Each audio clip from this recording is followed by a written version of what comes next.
Good morning. I imagine a few more will walk in and out as we get together here. Thank you all for coming. You're the core here. I was talking and forgive me. I still don't know all of your names, but thank you for coming on these 3 days. Those online, thank you for showing up. Mentioned yesterday, if you have any questions that you want asked, text them to me. My mobile number for those online, 602-919-0342. The only time I'll give it out, so you better listen.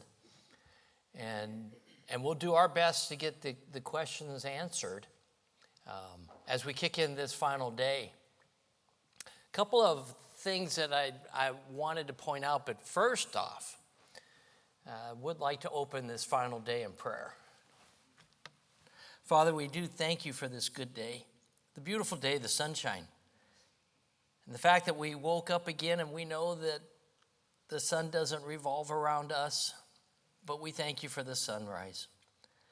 We thank you, Lord, that you have given us another day and all the things that we've been talking about to make it through the day. And Lord, I just want to thank you for those that have come. I pray that today will be a blessing for all.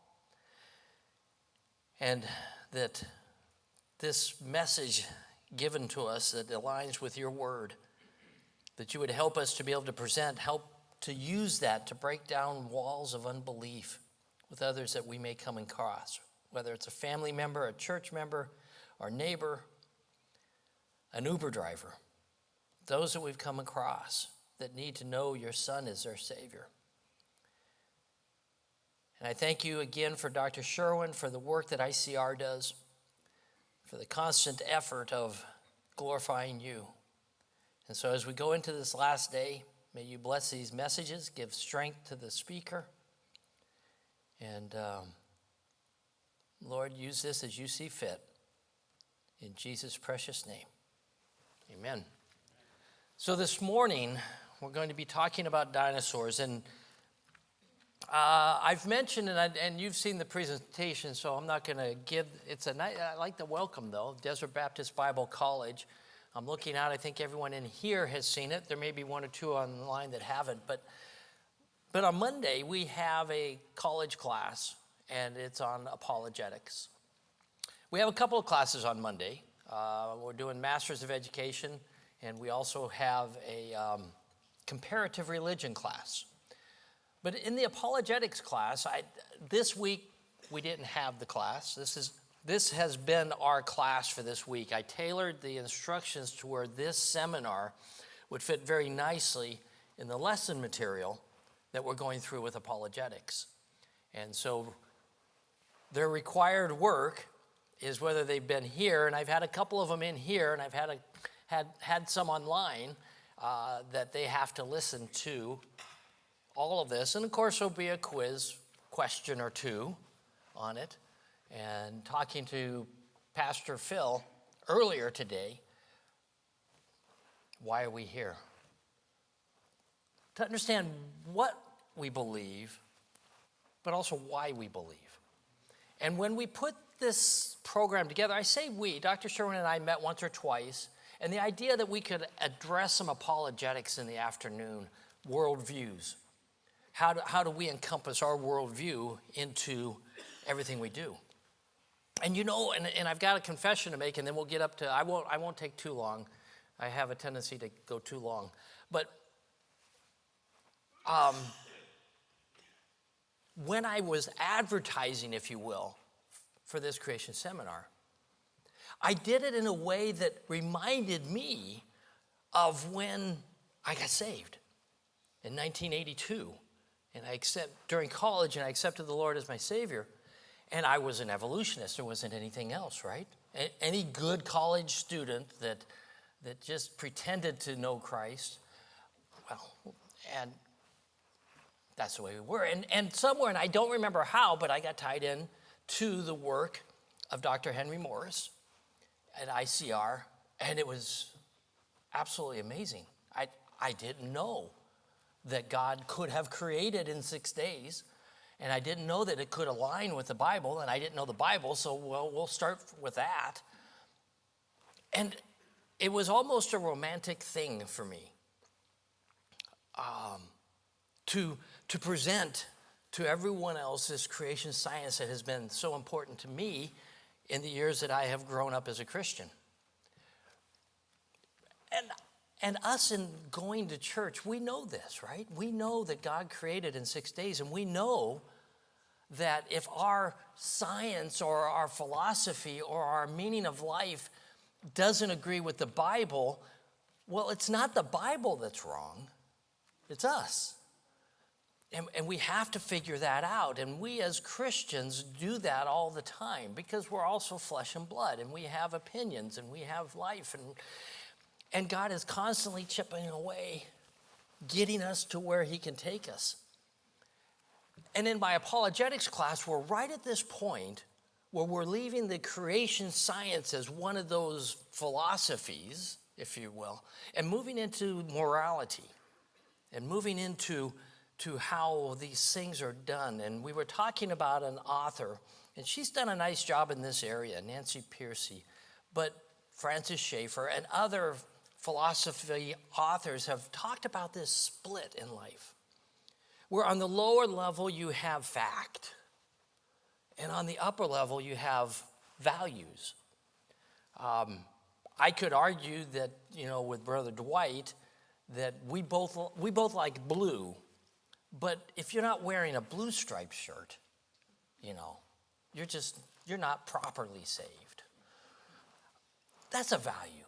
Whether how we dress and how we, those belong up here because preferences are preferences. But facts, truth, and the other things, well, they belong down here. But the world has spent, in the late 1700s and in the 1800s, starting with Isaac Newton, and then some philosophers like Hume and Immanuel Kant, and then, of course, we have Darwin, and we have Einstein, and you look at all that, and the birth of a nation, all of that happening during those days. And the split of church and government, and religion and government.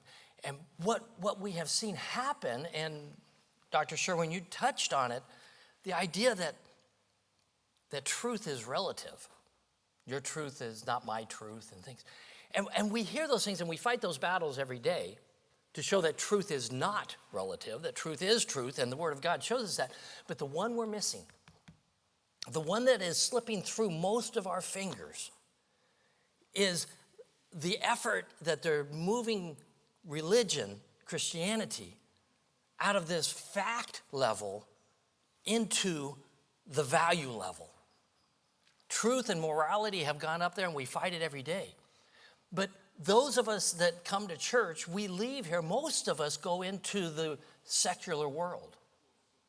And yes, we're good Christians.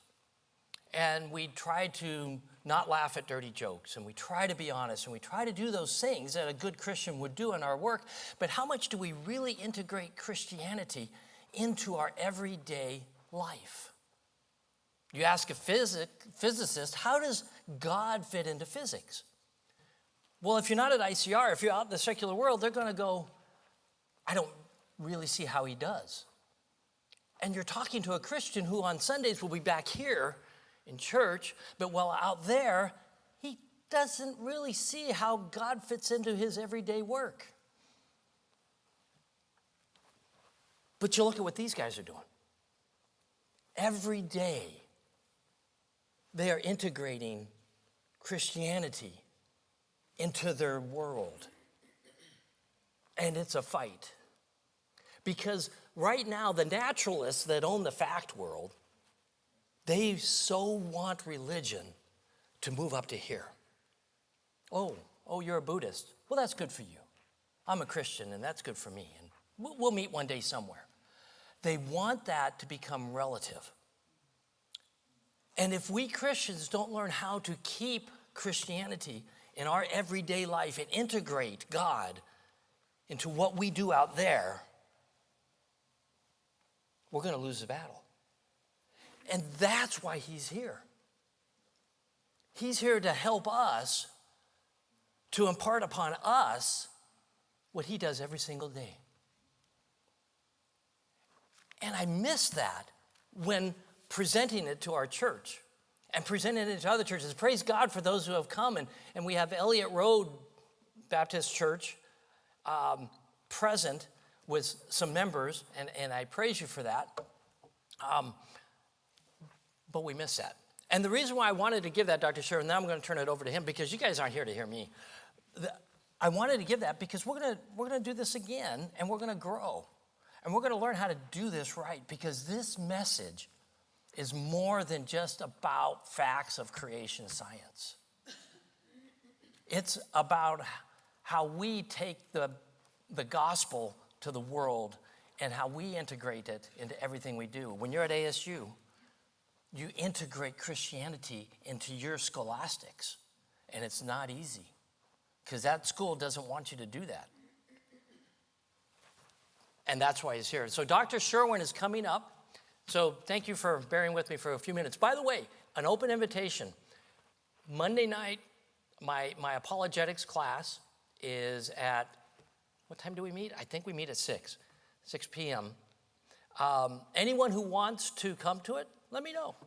Just an open invitation for you to come on in. And we have a small class, but you'd be welcome to come in and listen, because there'll be a roundup on what we've learned here, plus this whole issue on morality. Okay, so Dr. Sherwin's going to get up. You've all heard his introduction. Anyone online? You have blown us away on your pedigree in the area. Yesterday was amazing, going into life sciences and the metabolic pathway and everything that was involved in that. And thank you for that. And then ending the day a little bit lower level, talking about the evolution of man and the evolution of creatures and things, and that was fantastic. So today he's going to get up and he's bringing a lesson that we kind of put together. Now, it's something they've had, but we put together this is on dinosaurs. And then the afternoon we'll get to the other items. But with that, Dr. Sherwin, if you wouldn't mind. Hey. All right, well, thank you very much, Brother Frank. I appreciate that. And good morning, everybody. It's again, good to be in the great state of Arizona, and I enjoy every time that I'm here, and with God's people especially. And so what we're going to talk about are those terrible lizards, those missionary lizards, the dinosaurs. And I really do love the dinosaurs. They show up in the fossil record, as we're going to see, as, not surprisingly, 100% dinosaurs. And that fits in perfectly with the biblical, what we call the biblical worldview. So before we get into dinosaurs, so to speak, what I want to do is, let's see if this will work. You know, it helps when you turn it on. There we go. And I want to talk about what I left off yesterday. I kind of left off a little bit clunky, and so I want to make sure that we understand that. About the evidence of the two biggest evidences for evolution, supposedly, is Darwin's finches and the peppered moths. I mentioned that yesterday. But what I didn't get into is this area of epigenetics. Without going into too much detail, epigenetics is a new area in biology. It's only about, I'd say, about 20 years old. But as you can see, it happens at the molecular level. And it happens not exclusively on the DNA spiral helix within the DNA where the genes are changed. Now, epigenetics, genes are changed, but not in a way what was traditionally thought.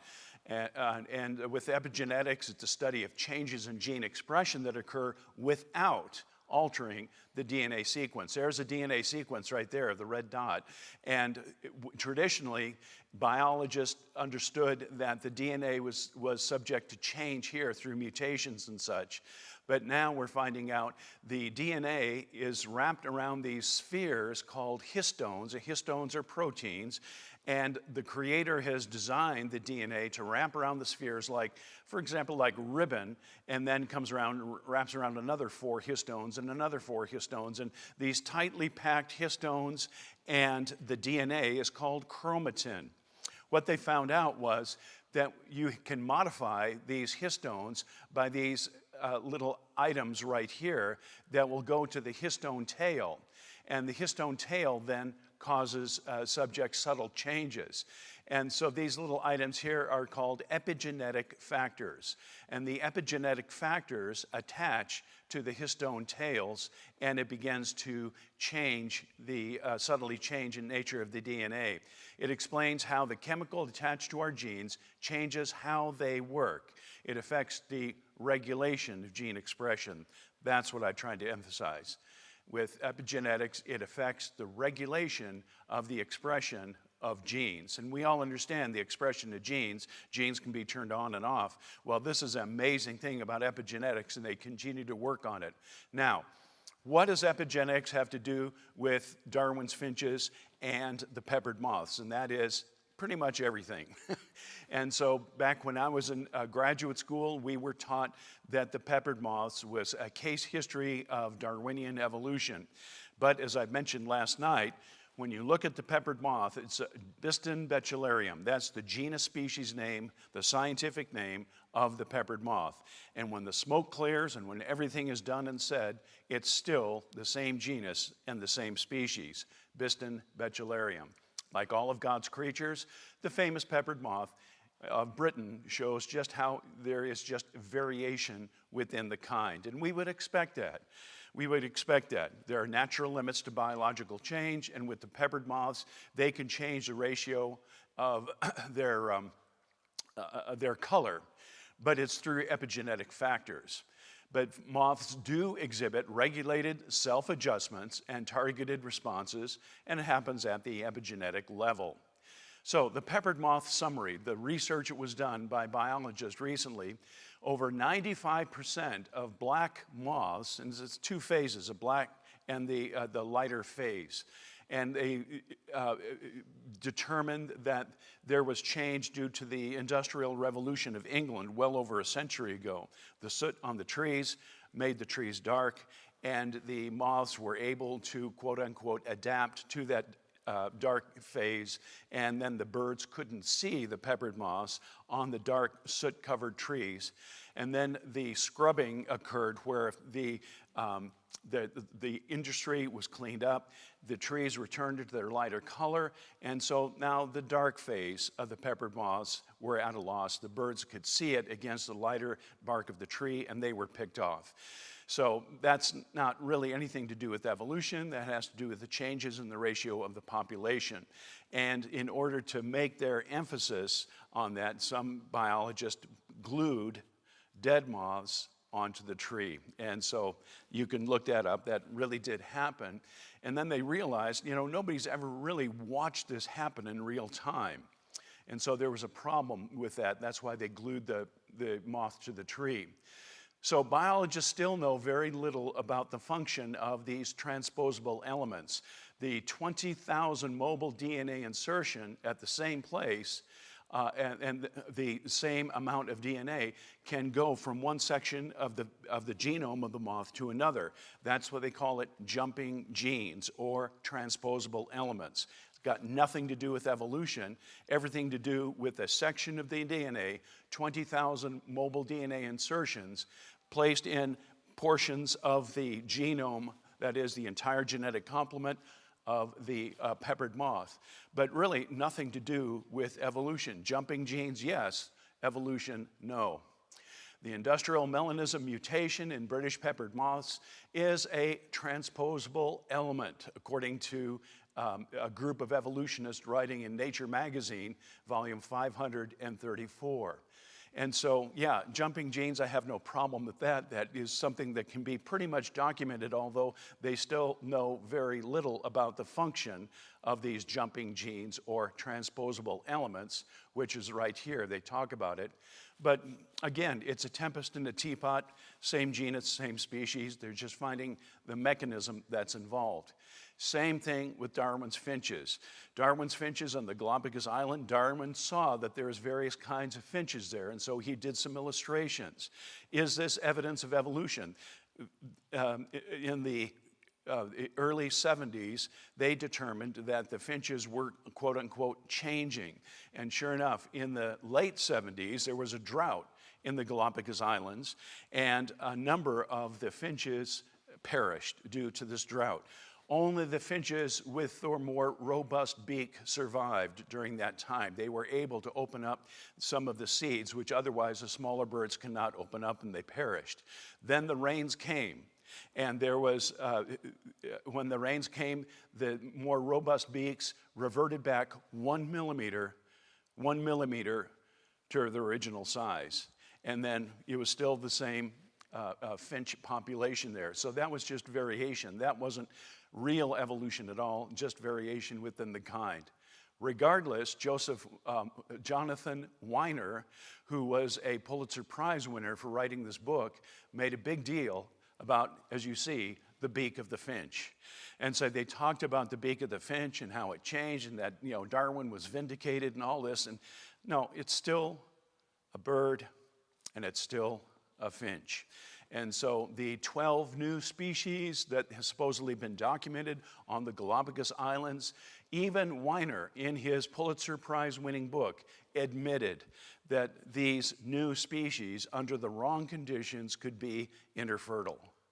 Well, then it's not really true evolution because they're interfertile. They can interbreed. Growing evidence suggests that epigenetic mechanisms that we just looked at may also be involved in rapid adaptation to new environments. Epigenetic variation between the urban and the rural populations of Darwin's finches, according to the BMC Evolutionary Biology article, and this is McNew and his fellow authors. Okay, so yes, there is minor change in the peppered moths, there is minor change in Darwin's finches, but as I say, it's much ado about nothing because they're still finches and they're still peppered moths. Let's look at 5 facts that we should know as Christians about dinosaurs. We love dinosaurs at ICR, and dinosaurs are a fact. Wish they were still around, but we have the fossils, and we can tell a lot about just looking at the fossils. We can't tell everything. We don't know what the dinosaur's favorite color is, but thank you. 1 Peter 3:15, Frank, for your class here, we say that we agree with the Apostle Peter, but sanctify the Lord God in your hearts, and be ready always to give an answer. That is the apologia. Give an apologetic for why we believe what we believe, for example, when it comes to dinosaurs. Now, when I was growing up in the Chicagoland area, we were taught about dinosaurs and the millions and millions of years and the ethereal environment in which they lived and all that, and we looked at dinosaurs as almost being supernatural. But Peter says, have that apologia to every man that asketh you, a reason of the hope that is in you, with meekness and with fear. We want to do it with the love of Christ has shown to us, and because of that, we are born again supernaturally, and we want to pass that on to others and be kind and not just, finger on the tip of the nose telling them they're wrong. No, we want to be able to share our faith in a very loving manner. Well, know why you believe what you believe. I think that would be maybe the key phrase for the conference this past couple of days. So we would work at ICR with what we call presuppositional apologetics. We presuppose that God was there when? In the beginning. God was there in the beginning. He gave us his written word, which is every jot and every tittle of the Bible is true. And as you've heard me say before, sometimes people would try and get the Christian in the corner and get them to admit that, yes, I'm a fundamentalist and all. And I like to defuse the situation by saying, look, I believe the Bible is historically accurate. I believe the Bible is historically accurate. So how do we know what we know regarding not only the fossil record, but also more specifically this morning, dinosaurs? Well, we have 2 sources. First of all, we have the most important source, which is the written word of God. Every jot, every tittle is true as God has transmitted that truth to us. And so the real origins account is found in the book of beginnings, the book of Genesis. That's our primary source. Well, secondly, we have the physical data as well. The physical data locked up in the sedimentary rocks called the fossil record. Did I mention that if you were to take somebody and they would have to be blindfolded and choose 100 fossils? Did I say this? Any? Okay, yeah. And so what percentage of the fossil record is what we call marine invertebrates? Do you remember? Very good. 95% of the entire fossil record, statistically speaking, are marine invertebrates. And what's the most typical marine invertebrate? I'll give you a hint. It's up on the screen. Clams. Clams. So from now on, as I like to say, when you hear the word fossil, you shouldn't really think about dinosaurs, although that's true. You should think about clams, because that's what the fossil record is all about. It's just a bunch of clams. So interpretation A, this clam evolved over time from a non-clam ancestor. Now, folks, that's what we call a worldview. This worldview says no to the Bible, no to God's word. The Bible is not historically accurate. It's not for today. But then they're in a very difficult spot because we have a lot of clams in the fossil record, and we're simply asking, I would say, an innocent question. Where did the clams come from? What was the evolutionary ancestor of the clams? And they say, well, it's a non-clam ancestor. Okay, I'll buy that. Let me see. I'm a skeptic. Let me see what that non-clam ancestor is. Do you have a name, genus, and species? Is there somewhere I can go to unearth the non-clam ancestor? And the answer is there's not. I've been doing this for decades now, and there are no good evolutionary, well, there are zero evolutionary explanations for the ancestry of clams. So that's kind of where it stands today in the year 2025. What's the second interpretation? It just does here this morning. Yeah, God created clams. This clam died in Noah's flood. It descended from the originally what? Created clams. So if you could have the worldviews on one slide here this morning, that's where it stands right there. The most common, the most ubiquitous fossil on this planet are clams. And they either evolved or they were created by God.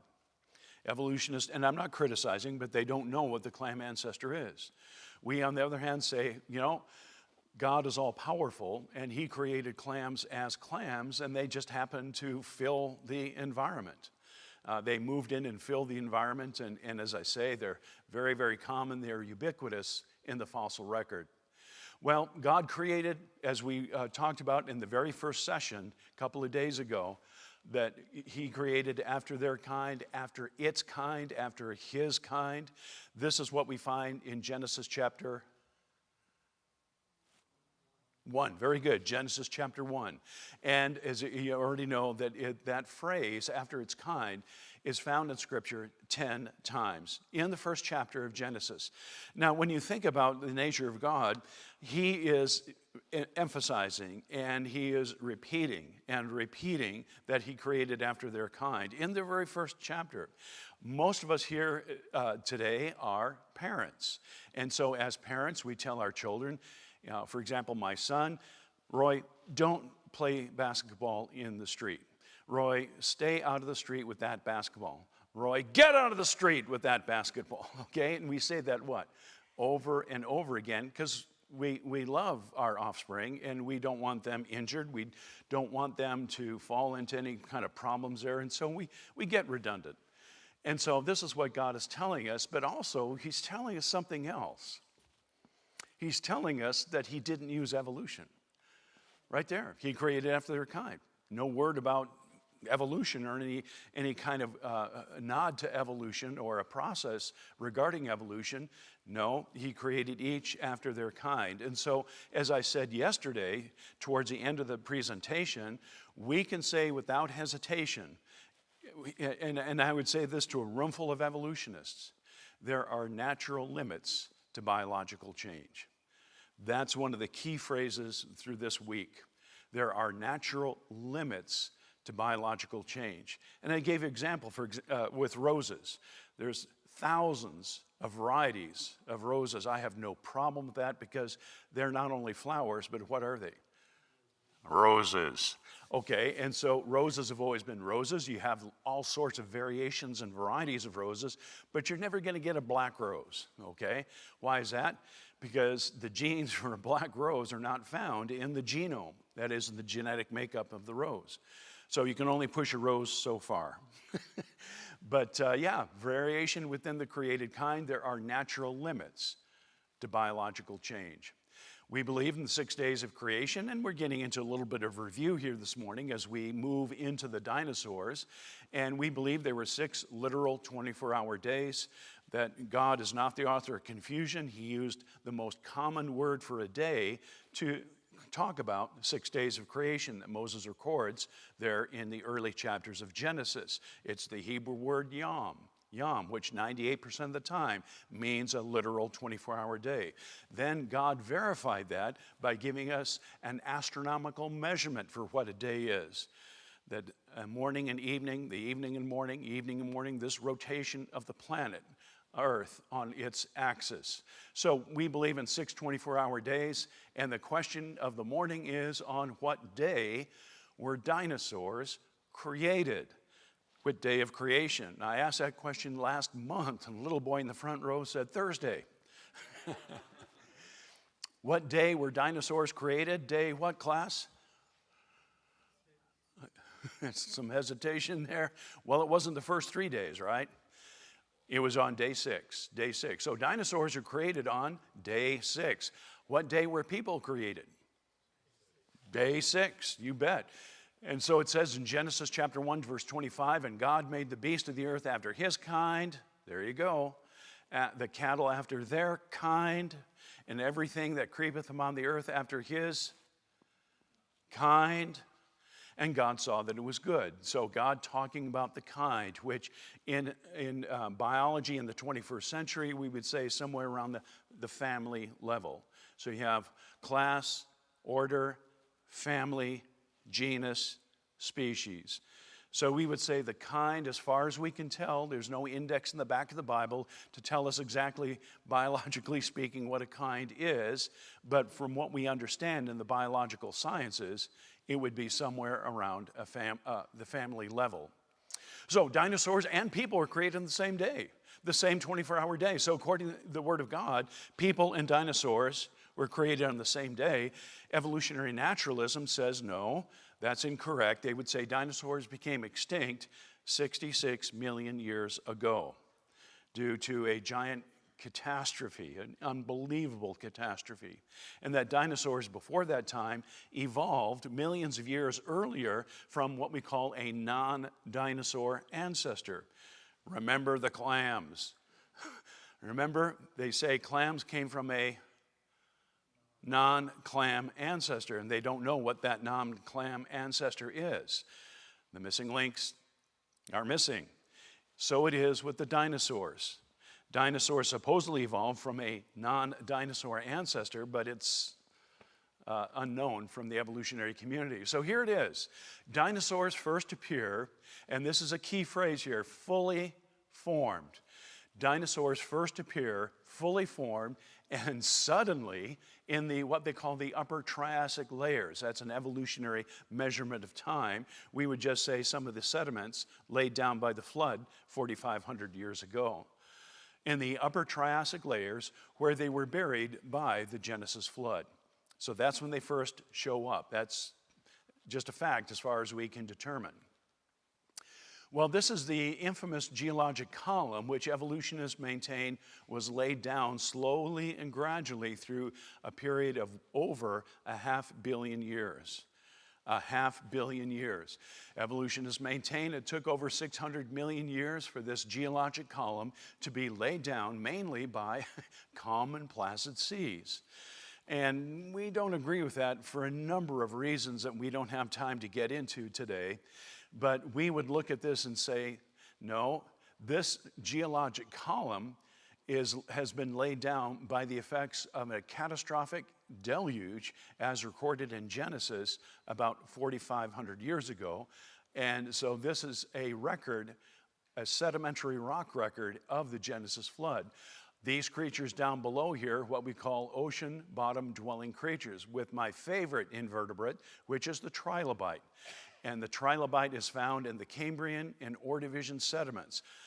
Multiple families of trilobites, not just one or two species, but multiple families, and in a great variety of the trilobites, but they're still trilobites. They are, zoologically speaking, arthropods.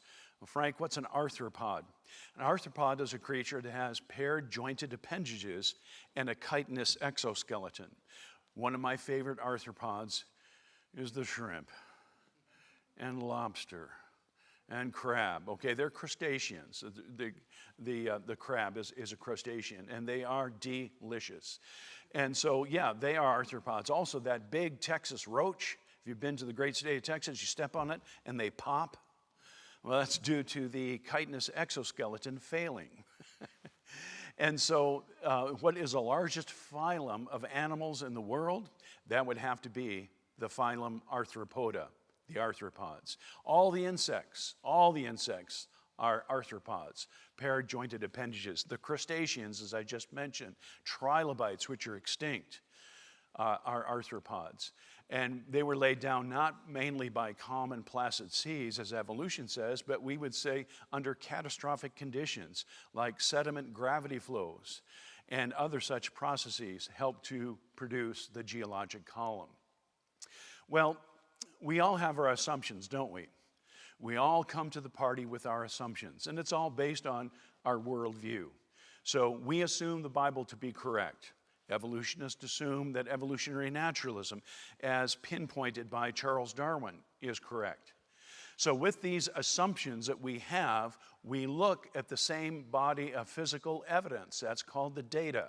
The data. And since we're living here in Arizona, what did I put here? Grand Canyon, you bet, Grand Canyon. Grand Canyon, by the way, does have trilobites in the lower layer of sediments there. And so we all come to the party with our assumptions. We all, creationists and evolutionists, look at the same data. The data doesn't change depending on who's looking at it. The data remains the same, doesn't it? And so when we look at the data and we come up with an interpretation, we summarize what we see. We interpret it based on our what? Our assumptions, our worldview. Very good. Our worldview. Well, so far, folks, I have an assumption that God's word is true. God was there in the beginning. God sent a flood, a catastrophic flood throughout the entire earth. As we read in Genesis chapter 7, Moses is describing a worldwide catastrophic event, not a local event, worldwide. And we talked about that yesterday. And it just so happens that when you go to little geologic formations, little formations like Grand Canyon, we see evidence for catastrophic deposition of these sediments. The layers themselves are laid down in such a way that it shows to be a very large catastrophic event that occurred in the recent past, not the distant past. So fossils and rock layers do not speak for themselves. We would agree with that, wouldn't we? You bet. They don't speak for themselves. They must be interpreted. That's why I have it down here. Interpreted. The way that you interpret the evidence, that is based on your assumptions, depends on the presuppositions, the assumptions that you accept. That's how it works. You take a creationist, evolutionist sitting side by side, looking at a rock face, big rock face wall with fossils. They will interpret that rock face that they both are looking at based on their what? Their worldview. Their worldview. There's circular reasoning that's involved. Fossils are dated by the rocks, and we know the age of the rocks because that's where we find the fossils. It's called a tautology. It's circular. And so, in other words, you don't get anywhere with that. I love this particular fossil skull of a dinosaur here because it shows these massive holes here. Why do you have those holes in the dinosaur skull? A quick answer is, if you took a dinosaur skull like that and you didn't have those holes, that would be one heavy skull. And the dinosaur would be walking around with his head dragging on the ground because the skull is so heavy. So who's a master engineer? The Lord Jesus Christ. So he designed, as the master engineer, to put these big holes in the skull. It gave it a much more lighter weight, obviously, but it still maintained the strength and rigidity. What would remind you of that? Well, I think steel I-beams for building buildings. You find that a lot of the steel I-beams and units that are used to build buildings, I don't have to talk to my son about this, he's the engineer, but basically they perforate those steel beams in a very specific manner to take out a lot of the steel to give the steel I-beams more lighter weight, but they'd still have the strength and rigidity. So we are kind of following what the Creator thought up of thousands of years ago. I think that's kind of neat. In 2011, the United States exhibit aims to show that there is still much about the giant reptiles. Here's a good picture. He's laughing, he's smiling. Giant reptiles that baffles experts and amateurs alike. And this is a display in 2011. New United States exhibit probes dinosaur mysteries. And so there is still much about the giant reptiles, these missionary lizards. We don't have all the answers about the dinosaurs. I don't suppose we ever will. But so far in the 21st century, it all points clearly to creation. It points to creation. So that's my introduction. And let's talk about facts that we can glean from the fossil record, looking at the dinosaurs. Dinosaurs, number one, have always been dinosaurs. I've been doing this for years. The Institute for Creation Research likes to kind of keep up. And so we subscribe before the time of the internet. We subscribe to something called, what do they call those things? It's made of paper, magazines. Okay, and we subscribe to the various magazines, science magazines and all, and to keep up with what the evolutionary community is saying. And now it's a year, the time of the internet, and so we just go online and see what they're saying. And a lot of what you're going to be seeing here this morning comes from various internet sources. Reliable, reputable science websites. So let's take a dinosaur quiz, all right? And so it's just us here this morning, and that's fine. I feel kind of chummy with all of you. And let's take a dinosaur quiz. Are you ready? I'm going to show you a dinosaur, and then you just go ahead and tell me what you think it is. Dinosaur, 100%. A for the morning. That's great. No. What is this? Begins the letter S? Stegosaurus, very good. It's a stegosaurus. Now, I like stegosaurus here because in 1997, I was in the great state of Colorado in a little town called Dinosaur. And so ICR sent me to Dinosaur, Colorado to help excavate a stegosaurus. And so I did that. I weared all the laundry you have to wear, to keep the hot sun away. And for 2 days, we painstakingly extracted portions. You couldn't take the whole dinosaur out in just 2 days. But it was a stegosaurus and was found on private land. The people were a Christian. And so that was a lot of fun. I really enjoyed that. Now, here's a question. Do you suppose we know exactly how these bony plates were arrayed on the dinosaur? The answer is we don't know. Because in the very, very rare times that we find a dinosaur that's embedded in the sedimentary rock, we find those plates just kind of lying around it, next to it. That's not attached to it because there's nothing to attach. It's a fossil. But we know that Stegosaurus is always characteristic, has those plates. And so we don't know if they were a straight row. We don't know if they were a double line. There's so much that we don't know about the dinosaur, specifically the Stegosaurus.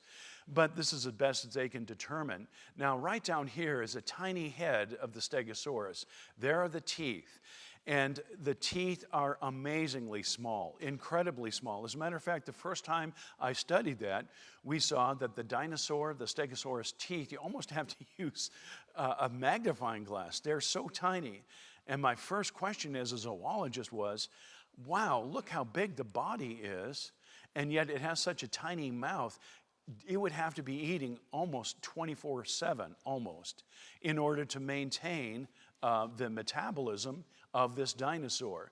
But regardless, it did. It'd wake up in the morning and start eating and eat throughout the day. And it was a herbivore, as a vegetarian.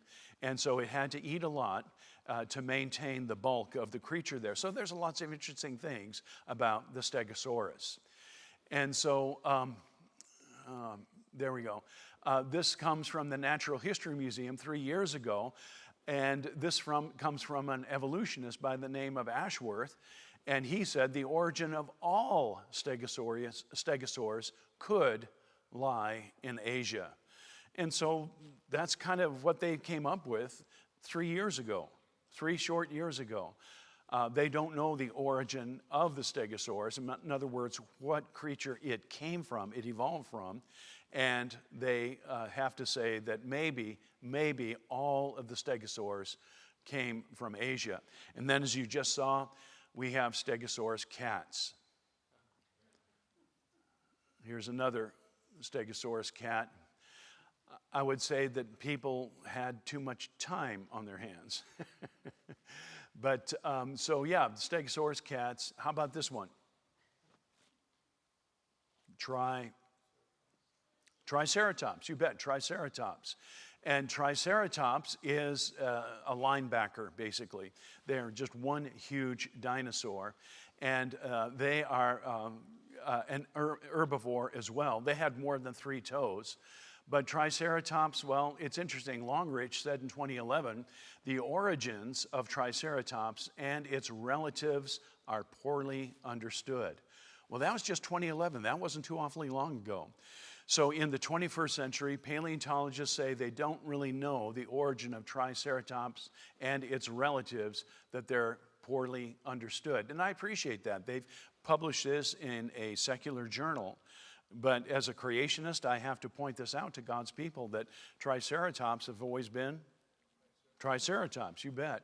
And the evolutionists just don't know where they came from. How about this? This is everybody's favorite. Tyrannosaurus rex. It's a heavy-tailed theropod dinosaur. I always say heavy-tailed theropod. I never say just theropod, because all theropods have a long, heavy tail, as you see there. And the short arms. Notice those short arms, the extended, heavy tail, and that savage look of the T-Rex. Boy, it's something you don't want to meet up with. And here's Dogosaurus rex. Notice the short arms, the extended tail, the savage look on that little puppy dog. Isn't he so? Who's a good boy? Okay, and so can we have fun this morning? All right, okay. How about this? Well, this is a Apatosaurus. A lot of people want to say Brontosaurus, but it's a Apatosaurus. Apatosaurus is a sauropod dinosaur. Now, sauropod dinosaurs have a long tail and a long neck. That is what describes a sauropod. Sauropods also are herbivorous dinosaurs, and they were magnificent. They were majestic. They are incredible dinosaurs, these sauropods. And they also have this long neck here. And a lot of people say, okay, it's got a long neck. But think about this. In order to have that long neck, you've got to have specific muscles. You've got to have specific ligaments and other portions. The muscles and the ligaments, not to mention the vertebrae, all have to be very, very specifically interlocked to give you that long neck with the head on the end there. And a lot of engineering design went into that by the master engineer. Not time and chance and natural processes. For example, the ligaments that are found in a giraffe, for example, are called nochal ligaments. And they're very, very specific. They're very, very complex to help to maintain the structure and the rigidity of the giraffe's neck. And we would say, even though we don't see Apatosaurus walking around today, it would have to have the same kind of structural design like the nochal ligaments of the other creatures that we find today. So 45 tons of steaks and roast. It was about 75 foot long. And here's Argentinian saurus. Where do you suppose they found Argentinian saurus? That's right, New Jersey. And so Argentiniansaurus, this particular one was found in October of 2007. A 105-foot fossil found in Patagonia in South America. And these are incredible. Would this be called a sauropod? Yeah, you bet. It's got a long tail. It's got a long neck. It's herbivorous. And so, yeah, this would be a sauropod as well. As a matter of fact, when you sit back and think, well, what was the largest dinosaur ever? Well, it's kind of hard to say because we have a fragmented fossil record. We do have bones that show that some of these dinosaurs got to be really big based on the shape and the size of some of the, for example, vertebrae. But nobody can say for absolute certainty what was the biggest dinosaur in the world. That is still pending. However, when we look at Argentiniansaurus, we're finding some of his friends there in areas of Patagonia and South America, and it looks like these probably are the winner for the largest dinosaurs in the world that have been unearthed, uncovered. And that could change tomorrow, but that seems to be Argentiniansaurus, according to some authorities, are the largest. Well, I like this slide because you have a potpourri of sauropods. Diplodocus, Apatosaurus that we just looked at, just the last slide was Apatosaurus. Look at just magnificent creatures. Mamasaurus right here, even larger than Apatosaurus. And we have an African elephant here for size. Well, that's just a pipsqueak. That's like a mouse, a large mouse. Compared to these other sauropod dinosaurs that are around. And the largest land animal today, of course, is the elephant, but it's small compared to God's sauropod dinosaurs. And Michael Benton said way back in the year 2024, he's an English atheist vertebrate paleontologist, and Michael Benton said sauropod phylogeny, that is evolution. That's a fancy word for evolution, the evolutionary process. He said sauropod phylogeny has been much debated. Well, I would agree with that, okay? And that's why I included this quote in my dinosaur presentations, because what we would maintain is that God created dinosaurs as dinosaurs. That includes the sauropods, and so they are all created by God. There is variation within the sauropod kind that we see here, just like there's variation with Darwin's finches, and variation within other animal groups as well. And so the evolutionist just has to say, since they believe in evolution, that the sauropod evolutionary process has been much debated. 2024. Well, here is Ultrasaurus. I talked to you just a few minutes about the largest dinosaurs in the world. Some say Ultrasaurus. They're running out of adjectives to describe how big some of these dinosaurs got. Here is the discoverer. They got Ultrasaurus to stand still for a moment while the picture was taken. Yes. And so, you can see the long neck here, which, folks, that points so clearly to creative design from an engineering standpoint. These notchal ligaments that help to keep the neck erect through the ligaments and the muscles and the vertebrae, all that have to be working together exquisitely so that this creature can look around and grab lunch from the trees and all. And so here it is. Brachiosaurus is compared to a 1.8 meter tall person. That's about 6 feet. And it tips the scales, doesn't it? These are just absolutely huge dinosaurs, at least 45 meters long.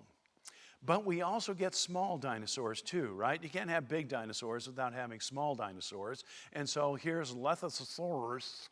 It's about the size of a puppy dog, but it's still pretty much a dinosaur. And here's Compsognathus, about the size of a chicken.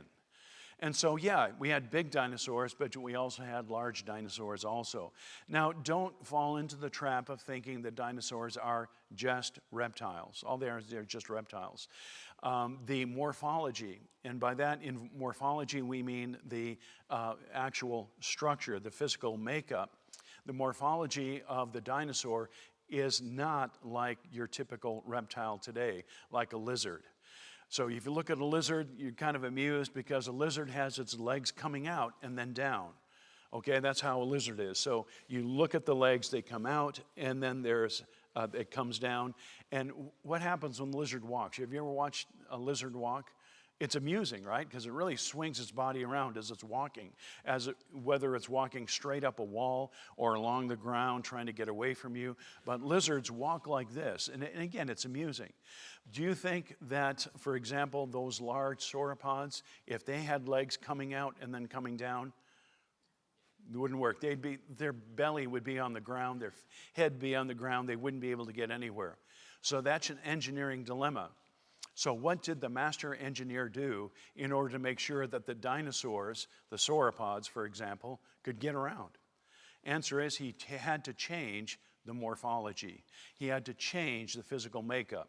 And so with dinosaurs, which are a type of lizard, but they're not true lizards, with dinosaurs, their legs came like this. And so when the sauropods moved, they walked like this. Their legs came straight down from their body mass. So they have a large body mass. It goes straight down so that the legs could support the huge body mass. And so these sauropods, as far as we can tell, we've never seen them walk, obviously. But according to the fossil record, they walk like this. Lizards are amusing. They come out like this and they swing their bodies. So that's a kind of a graphic representation of how God designed these amazing, amazing dinosaurs. What about the origin of dinosaurs? What was the name of Darwin's infamous book? Origin of the Species. The full title was a racist title, of course, on the origin of species by means of natural selection or the preservation of favored races in the struggle for life. That's why you'll never see the full title of Darwin's book, especially in secular high school biology books. But one thing Darwin never talked about was the origin of species. Never got around to addressing that. Well, what about the origin of dinosaurs? Can we ask that question? You bet, yeah. That's what science is all about, folks. It's asking questions. Asking questions. If you don't know the answer, you have to say, I don't know. But I'll get back to you. And so we'll ask a question, what about dinosaur origin? Well, I mentioned Darwin's book, published in 1859, turned the Western world upside down, but he never addressed the origin.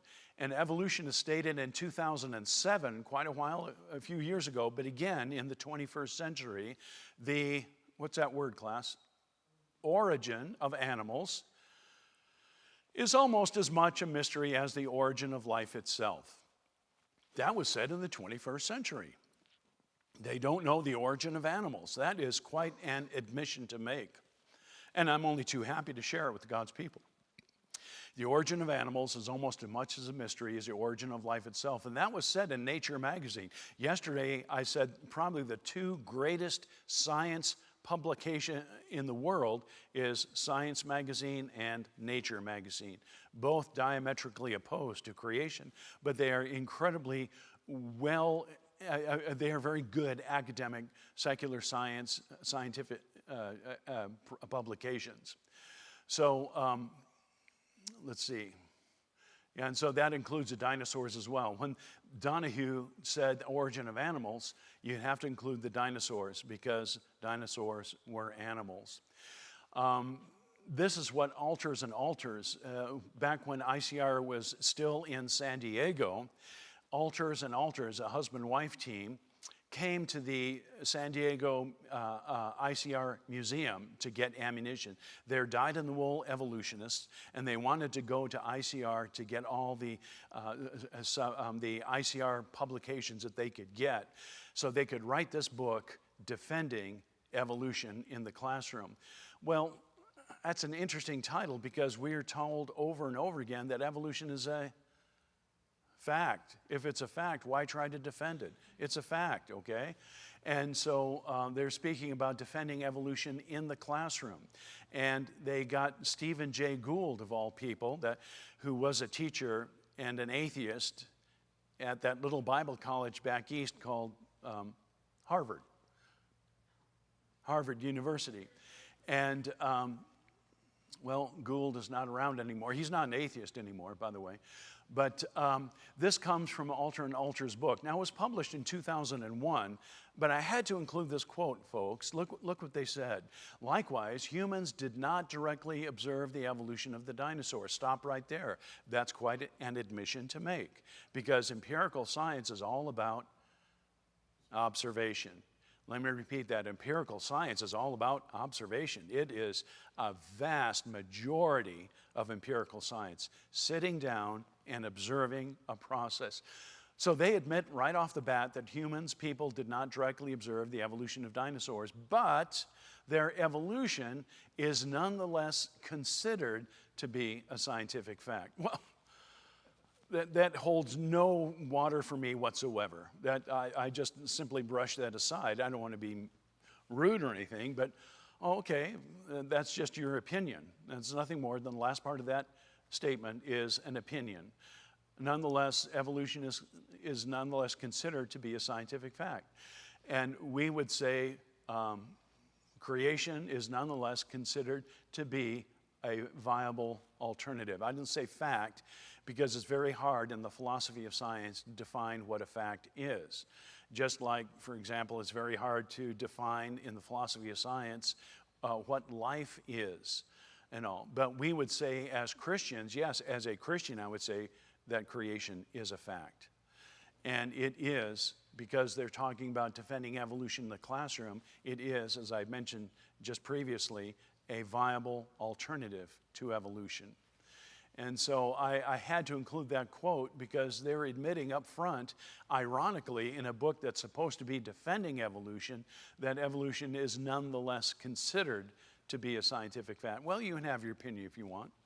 That and $8 will get you a cup of coffee at Starbucks. This is David Weishaupt. He's an anatomist and paleontologist out of Johns Hopkins University. He is an evolutionist. He's not a creationist by any stretch. And he is an authority on dinosaurs. And here is what he had to say about the origin of dinosaurs. From my reading of the fossil record of dinosaurs, and he knows what he's talking about. This guy's an authority, folks. No direct ancestors have been discovered for any dinosaur species. Alas, my list of dinosaurian ancestors is an empty one. Wow! Wow! Exclamation point. We need to see more admissions like this. Somebody who is willing to say, you know, there are no ancestors of dinosaurs. Thank you, Dr. Weishaupt, for saying that, because we need to have more transparency. We're talking science, right? We're talking about the free exchange of ideas. That's what science is all about. And so this is why it's so refreshing to find an individual who's an evolutionist saying something like that. My list of dinosaurian ancestors is an empty one. However, the mode and timing of the origin and diversification of the dinosaurs have so far been a scientific fact. No, that's not what it says. It says the dinosaurs have so far been unresolved. That was said in 2018, not too long ago. It's been unresolved. Well, thank you, Dr. Bernardi, for saying that, and the fellow authors in Nature Communications, which is part of Nature magazine, the premier, the Rolls-Royce of scientific publications, unresolved. And then Norman said 3 years ago, and he's a fellow of Christ's College in that little college in England called Cambridge, and he said it was as if they, meaning dinosaurs, just suddenly appeared out of nowhere. That fits the creation model so beautifully, folks. You know, if God was there in the beginning and he created all animals, including the dinosaurs, then they were caught up and buried in the Genesis flood, so that centuries later they would dig up dinosaur fossils and say, wow, they're 100% dinosaurs. It's like they appeared out of nowhere. And that's a very creation-based evaluation, even though this guy is not a creationist. This is exactly what we would predict, and this is exactly what we find. Now the focus has shifted from how they died out, meaning how the dinosaurs died out, became extinct, to where they came from in the first place. And this was said in 2016. Dinosaurs, this author said, coexisted with their reptilian forebears rather than replacing them. For years, evolutionists were saying, well, dinosaurs had reptilian forebears. And that didn't sit very well because you really didn't get the specific genus and species, the creatures that dinosaurs supposedly evolved from. But then as more research has been done in the 21st century, they found that the supposed ancestors, the reptilian forebears of the dinosaurs, existed with them. How could one evolve into the other if they're both found together in the same unit of sedimentary rock?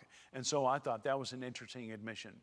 The demise of Tyrannosaurus rex and most other dinosaurs some 65 million years ago, this is an older quote because now they're saying 66 million years ago, may grab all the headlines. But those who study fossils are equally concerned with puzzling out how these mighty beasts got their start. Then Balter says, who were their ancestors? Who were their ancestors? The evolutionary community, once again, simply don't know the ancestors of the dinosaurs. They show up complete and fully formed in the fossil record as what, class? As dinosaurs, as dinosaurs. This comes way back in a publication I have in my office in Dallas from right here, 2024. But Wikipedia, now I don't usually quote from Wikipedia, but I had to because number one, they are violently opposed to creation science, absolutely opposed to creation. So when Wikipedia says something, I'll go ahead and mention it on occasion. They, meaning dinosaurs, first appeared during the Triassic, and we saw that a few slides ago, didn't we? In the Triassic period between 245, I've loved this one, and 233.23. You get it right down. 0.23 million years ago. Although the exact origin and timing of the evolution of dinosaurs is subject to active research. That's a fancy way of saying what? We don't know where they came from. Subject to active research, okay, I'll buy that. Well, this comes from Hickman and four other authors, and they said way back in the year 2024, scientists continue to piece together the puzzle of how various dinosaur groups, could we include the sauropods? Long necks, long tails, yeah, we can include it. How about Tyrannosaurus rex? Absolutely. How the various dinosaur groups arose, in other words, where did they come from? Behaved and diversified. Well, it's kind of hard to say how a dinosaur behaves by looking at a fossil. I can tell you how that behaved. So really you can't do that, but it's an interesting quote from this very recent university level zoology textbook. Whew. Okay, now we get to fact number 2. Dinosaurs were on Noah's Ark. Now I say it's a fact as a Christian, as a zoologist, okay? So I'll call it a fact this morning, although evolutionists like to debate the idea, I'll go ahead and debate it with them. Dinosaurs were on Noah's Ark. Noah's Ark is taught as a fact in Scripture. How long did it take Mr. Noah to build the ark? A century, about a century. And his family helped him, and maybe his neighbors helped him as well. Noah's Ark, the size of a World War II escort aircraft carrier. So, did the really big dinosaurs go on board Noah's Ark? Well, no, they didn't. Here we have a picture, I should have blown it up a little bit more, showing juvenile dinosaurs, young pups. Dinosaurs hatch out of eggs. Eggs got to be the size of a very large ostrich egg, some about the size of a football. Okay, but they break out of the egg as little mini dinosaurs. And then through the decades, they grow and grow and grow. And so, yeah, we believe that the 80-ton dinosaur didn't go on board Noah's Ark. You know, trying to push it on Noah's Ark would be kind of a stretch. And so what God did, and by the way, Scripture says that God brought the animals to Noah. Critics of creation like to say that Noah and his family had to go out and they had their net and everything, and they had to choose 2 mosquitoes and they had to get 2 butterflies. And no, that's not what Scripture says. It says that God brought the animals to Mr. Noah and board the ark there. And so here are these young pups, these juveniles. And by the way, they are of reproductive age as well. But yes, dinosaurs go on board the ark as juveniles, immature stages. Now, is there evidence that this occurred? Is there evidence that the juvenile dinosaurs went on board Noah's ark? Yes, there is. And here's a picture either Shem or Ham took showing, in fact, that yes, juvenile dinosaurs, there it is, argument over. Juvenile dinosaurs were on Noah's ark. And in order to build those cages, Mr. Noah used a special saw called a dino saw. Thank you. So if dinosaurs got off the ark, and we believe they were on the ark, because Scripture teaches that, what happened to them all? What happened to the dinosaurs? That's always the premier question. That's why I put it up here finally. Because during Q&A, they always say, all right, I believe that dinosaurs went on board the ark, but what happened to them? Okay, well, if they went on the ark, they came off the ark. That makes sense. As a zoologist, I've learned that all animals have an ability to migrate. They all have a section of their brain where it has this power to migrate, to go to other areas. So it is probably with the dinosaurs, although we never actually observed it, but dinosaurs would migrate as well. And they migrated to places like China, which is a national animal, has been for decades, centuries, of the national animal of China. And now that's a panda bear as well and all. I think that's very sweet. And so you have these dinosaurs that migrate throughout the world to China, to Europe. The royal houses of Europe have pictures of, we believe, dinosaurs in their artwork, in their displays. Also, how about in England? Did they make it to England? I think so. St. George and the dragon. St. George and the dragon, you remember that from your medieval literature class? Okay, St. George and the dragon. So yes, dinosaurs went on the ark. They migrated off the ark and went to the various places in Europe. And then they were probably hunted to extinction. Remember, the conditions of this planet were not like conditions before the flood. So they migrated through what we call the post-flood world, which was quite different from the world that they were used to. Remember that stegosaurus and how much food it had to eat in order to stay alive? It had to be munching nonstop during its waking hours. And you just didn't have that amount of vegetation after the Genesis flood. So they were either hunted to extinction or they died naturally, but obviously we don't have them today. But what killed a vast majority of the dinosaurs?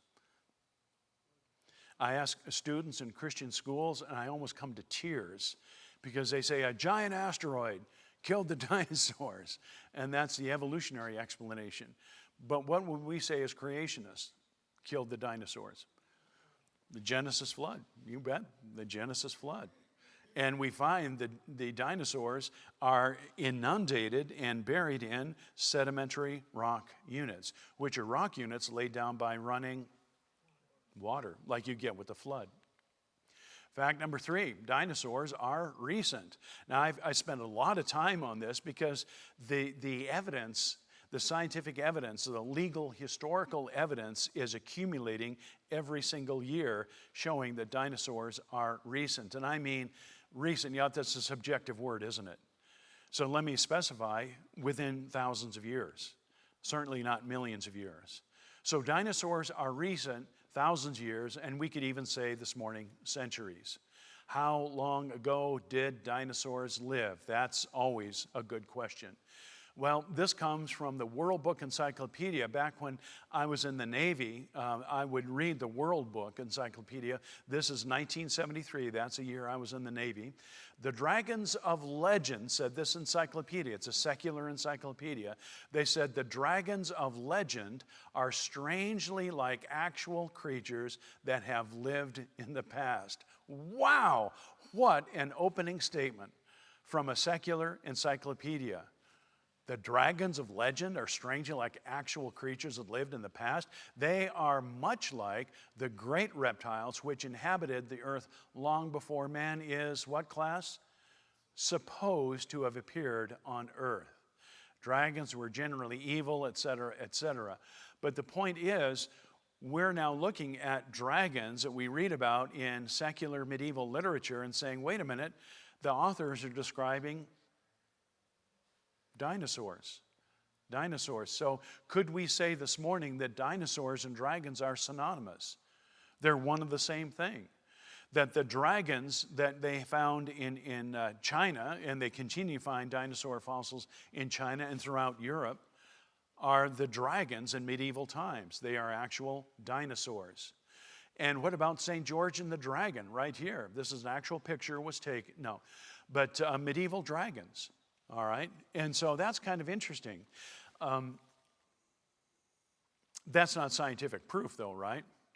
No, it's not scientific proof. Here's what I like to make a distinction. When sometimes the critic of creation sits in on my dinosaur talk and they say, well, yeah, you're not talking scientific evidence. And no, I'm not. I'm not talking scientific evidence when we talk about medieval dragons in Europe. But what we are addressing is something called, get this, legal historical evidence. Legal historical evidence. For example, would I be able to prove that Abraham Lincoln was assassinated in Ford Theater in the late 1860s? By prove, I mean putting on a white lab coat, going into a laboratory, adjusting the whistles and the bells, to show that, yes, Abraham Lincoln, the President of the United States, was assassinated in Ford Theater. No, I couldn't do that. Because, folks, that's not a scientific investigation. That's not scientifically apropos. Well, wait a minute. How do we know that Lincoln was assassinated in Ford Theater in the 1850s? The answer is not scientifically. We validate it, we verify it by what is called legal historical evidence. In other words, what do? We don't go to the laboratory, we go to the library. We look at eyewitness accounts. We look at narratives. We look at historical records. Historical records, narratives, eyewitness accounts that have been recorded. And putting that all together, we come to the undeniable conclusion that President Abraham Lincoln was assassinated in Ford Theater in the late 1850s. Okay, so that's how we come about. And it's the same thing with the dragons and all that. I wouldn't try and support this scientifically at all because it's beyond scientific validation or verification. And so I'll let National Geographic do that. National Geographic, as you might imagine, is no friend of the creationist. But look what they have on the cover of National Geographic. Look at that thing. Does that look like a dragon or what? Look at this. It looks like a dragon skull, the knobs and the bulbous portion and the horns and all that, straight out of what you would interpret as being a dyed-in-the-wool, USDA-inspected dragon. And yet it was a dinosaur. Big, bad, bizarre dinosaurs. Thank you, National Geographic. How about the 9-dragon wall in China? China's renowned for its dragon, I would call them dinosaur stories. And dragons are prominent on Chinese pottery, embroidery, and carvings. It is possible that dinosaurs migrated to China from the Mount Ararat region about 4,500 years ago. It makes perfect sense. It's legal historical accuracy, I think. And so they are carving the dragons, and we would call them dinosaurs, there on the 9-dragon wall in China. And speaking of the Far East, look at this. This was carved on a Cambodian temple about 9 centuries ago. They didn't find this until the 1970s. Why?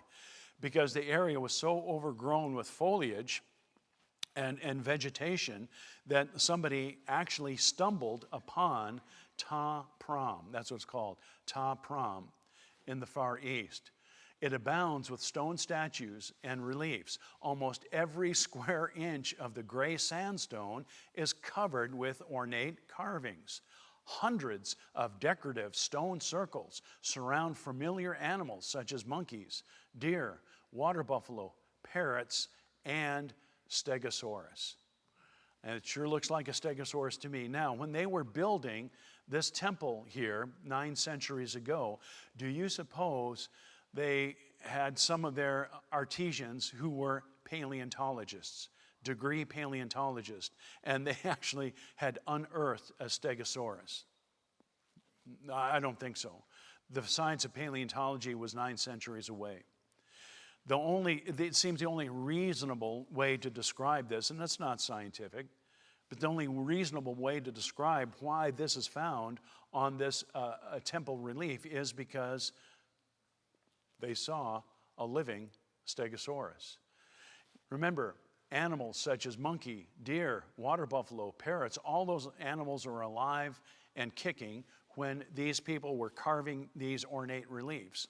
And maybe one of the carvers said, boy, that big ugly animal out there, I'll go ahead and include him as well. And they included that.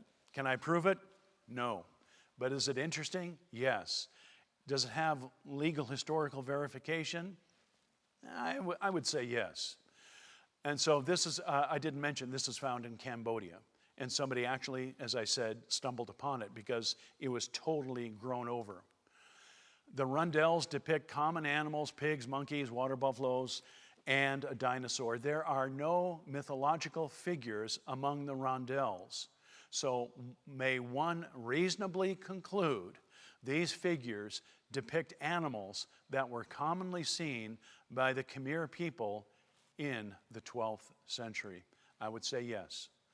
I would say yes. If the young earth creation model is true, then ladies and gentlemen, this makes perfect sense.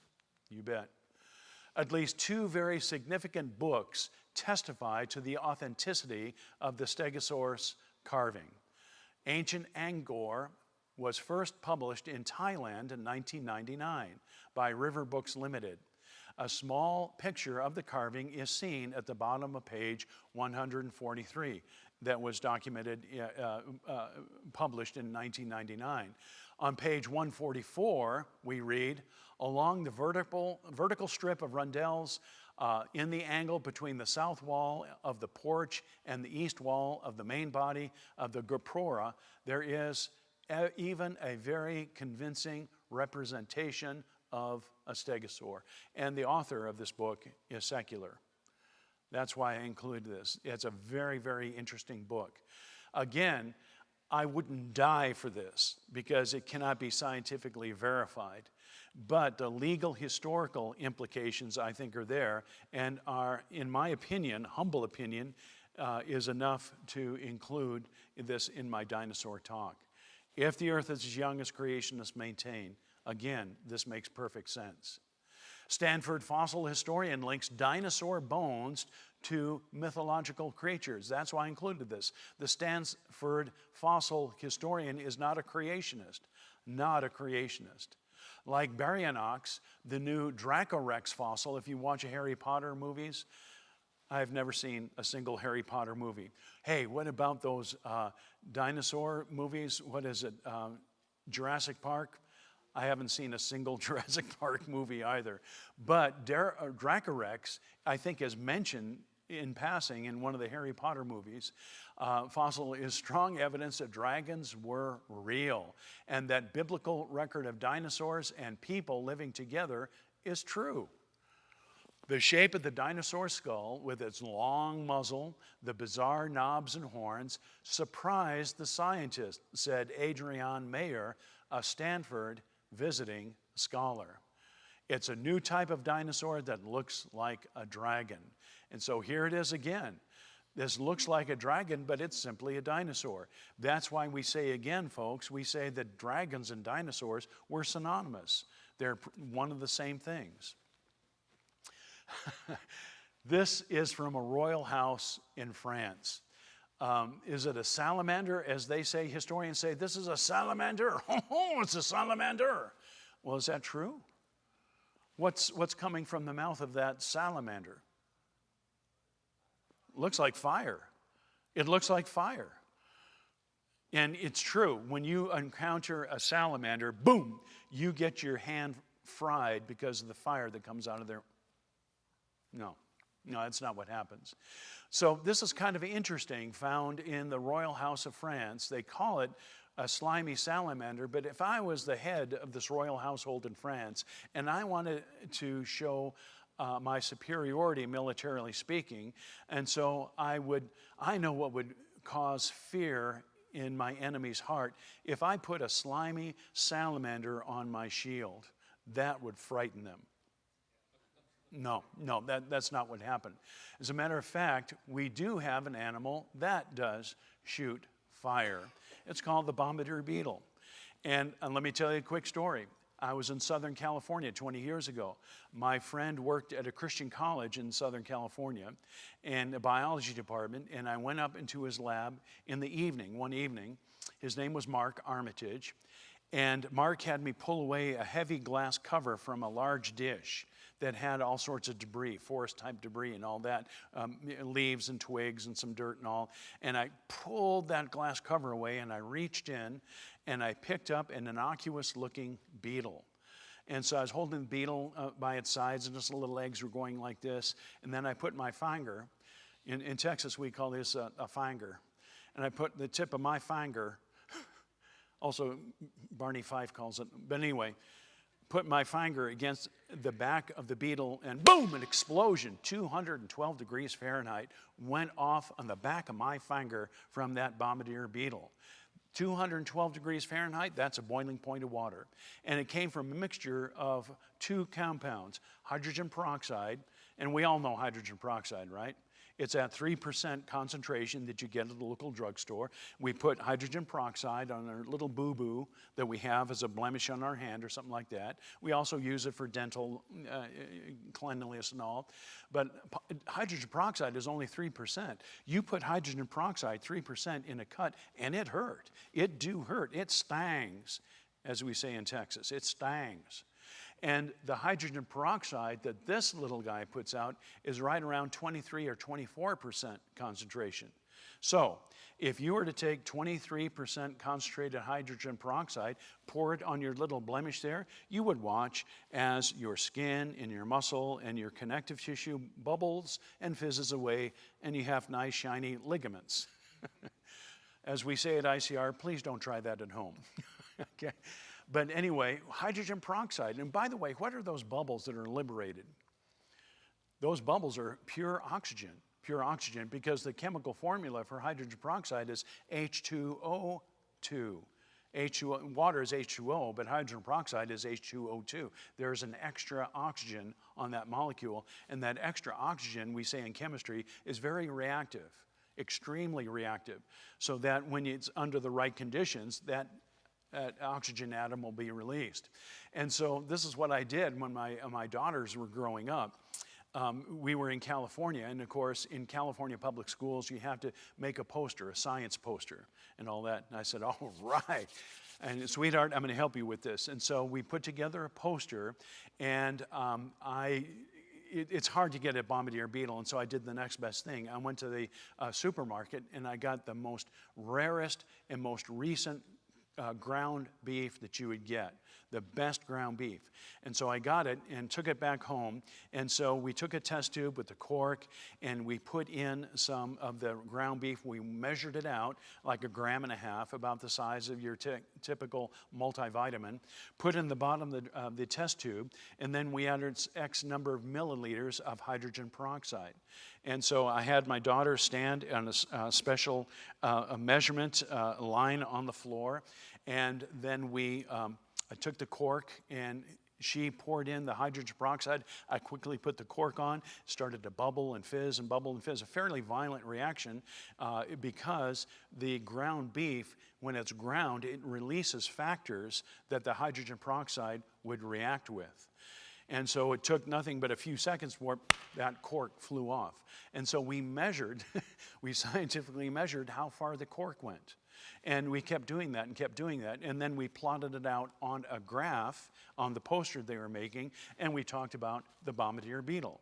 And we always managed to get in a biblical message. It's been years now, but I had my daughters write out in their poster the rhetorical question: how could something like this evolve by time and chance and natural processes? So I had a lot of fun with that, working with the bombardier beetle. Now, Dr. Frank, what is this? Well, this is an aluminum wire. An aluminum wire is coming down, and this is a blob of glue. Okay, so the wire is in the blob of glue, which is holding the poor bombardier beetle in one position. And then you can see a pair of forceps here. Forceps, in biology you call them forceps, or otherwise you call them tweezers. And so these are the tweezers that the zoologist is using. What's a zoologist doing? I think by now you know that zoologists are strange people. But anyway, the zoologist is taking the tweezers and he's pulling on the poor leg of that bombardier beetle. And that's making the beetle mad. I mean, he's just mad. He's mad. I mean, he's really mad. And so he's swinging his rear end around. And look at that. An explosion, 212 degrees Fahrenheit from the back of that beetle. And here's a diagram. Now, I mentioned what I did with my children when they were growing up, when that poster. But before we had children, I was in graduate school in Colorado, and we had to do graduate seminars. And so I did it was a very detailed graduate seminar on the bombardier beetle to my unbelieving graduate professors. It wasn't all of them there in that seminar, plus my fellow graduate students, none of which were believers as well. So I had to be careful. Okay, you got to be careful when you do something like that, because I did want to get my degree.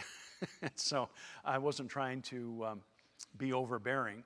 But here it is. I would have a diagram like this, but for my class, I went into a whole lot more detail, physiologically and biochemically as well. But here's the gland that produces hydroquinones. That's the second compound. I mentioned hydrogen peroxide and the highly concentrated hydrogen peroxide, but also, as it says here, hydroquinone. Well, hydroquinone is an organic compound. It's a carbon-based compound, and it's made up of what we call in organic chemistry a benzene ring. And benzene ring has a lot of R groups coming off of it that we don't have to talk about. But the hydroquinone is very toxic.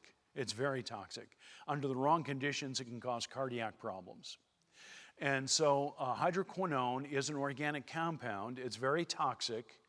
And then the hydrogen peroxide is an inorganic compound. It doesn't have any carbon. It's just H2O2. But this gland, created by the Creator, how in the world do you get some tissue that produce a very toxic carbon-based compound and hydrogen peroxide at the same time? That's unbelievable, absolutely unbelievable. And it secretes its products into the storage tank, quote unquote, and then when the beetle finds itself in danger, it can cause muscles to contract in such a way that the material is squirted into the explosion chamber, where you have glands that produce special, what we call biological catalysts, or yesterday we called them enzymes. And enzymes, as you remember from yesterday, make biochemical reactions go really, really fast.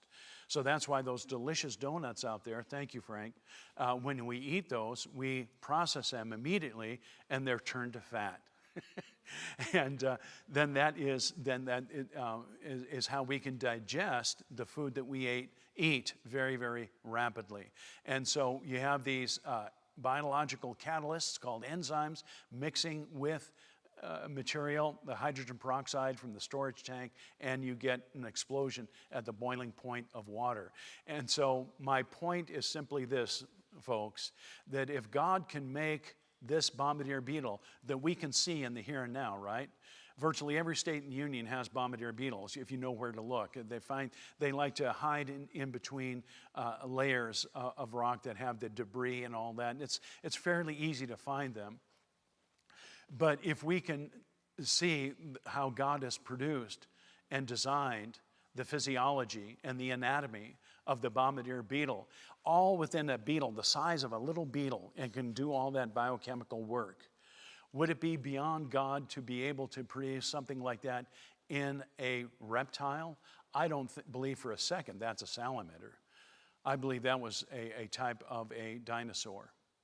I don't know which one. It's not anatomically correct, but it's no salamander. Okay, so let's go ahead and begin have a break now. Is that right? Yeah. Let's take a break for about 15 minutes, Frank. I'll turn it over to you. About 10:40, so come on back in 15 minutes, about 5 till or so, and grab a hold of any of those final donuts or anything else you might find out there. Thank you.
Hour? I'm pretty sure When? Okay, well, and we still will have some Q&A time. Yeah.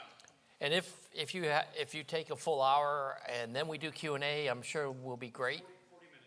It's okay by us. Yeah. So we've got that 2-hour break between, so don't rush yourself. We're enjoying this. And I think everyone has come in. We've had a couple of new faces come in, but they'll walk in. There's a few there. And glad to have everyone. And Dr. Sherwin, come on back up. Okay, thank you so much. We're talking about teeth. And I like to emphasize as a zoologist, according to the fossil record, teeth have always been teeth. See how easy science is? Teeth have always been teeth.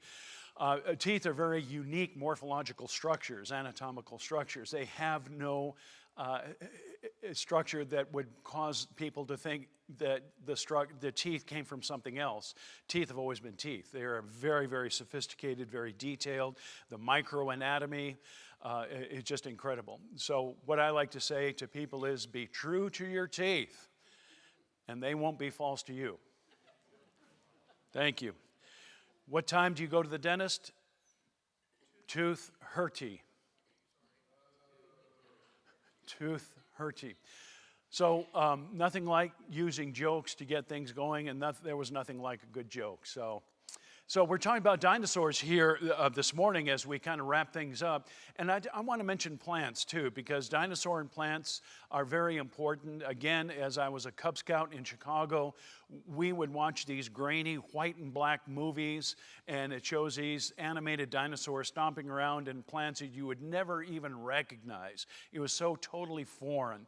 And the evolutionary community wanted you to get the idea that this earth is impossibly old, and the way conditions were, both fauna and flora, were nothing like today back millions and millions of years ago. And that's the message that young people like myself through the decades would get, until science came on the scene and showed really what's going on. For example, conifers, that is Christmas trees, have always been Christmas trees. And we're getting close to that season, aren't we? If you were to travel back in time 100 million years to look for your Christmas tree, you would find firs nearly identical to the ones sold today. New research shows that the genome of conifers, that is the entire genetic complement of conifers, has hardly changed since the days of the dinosaurs. So conifers, Christmas trees have always been Christmas trees, all the way back, quote unquote, to the time, allegedly, of the dinosaurs. So what plants did dinosaurs stomp around on? Was it those plants that nobody could recognize? You couldn't even tell if they were plants or not? Not even close. Dinosaurs wandered around among some very familiar plants, such as oak. Has anybody ever heard of an oak tree? How about orchid, willow, magnolia, 6 different types of grass, including rice, sassafras, palms, and other such common flowering plants. That's the kind of plant that dinosaurs stomped around on. Very common plants, plants that you and I are very familiar with today. Flowers that bloom today were the same ones blooming 99 million years ago, when dinosaurs roamed the earth. The preserved flowers are almost identical. There's that phrase again, folks. Almost identical to the modern day relatives. And that was said just 3 short years ago by Gleason, an evolutionist. Not surprising at all from a creation perspective. Almost identical.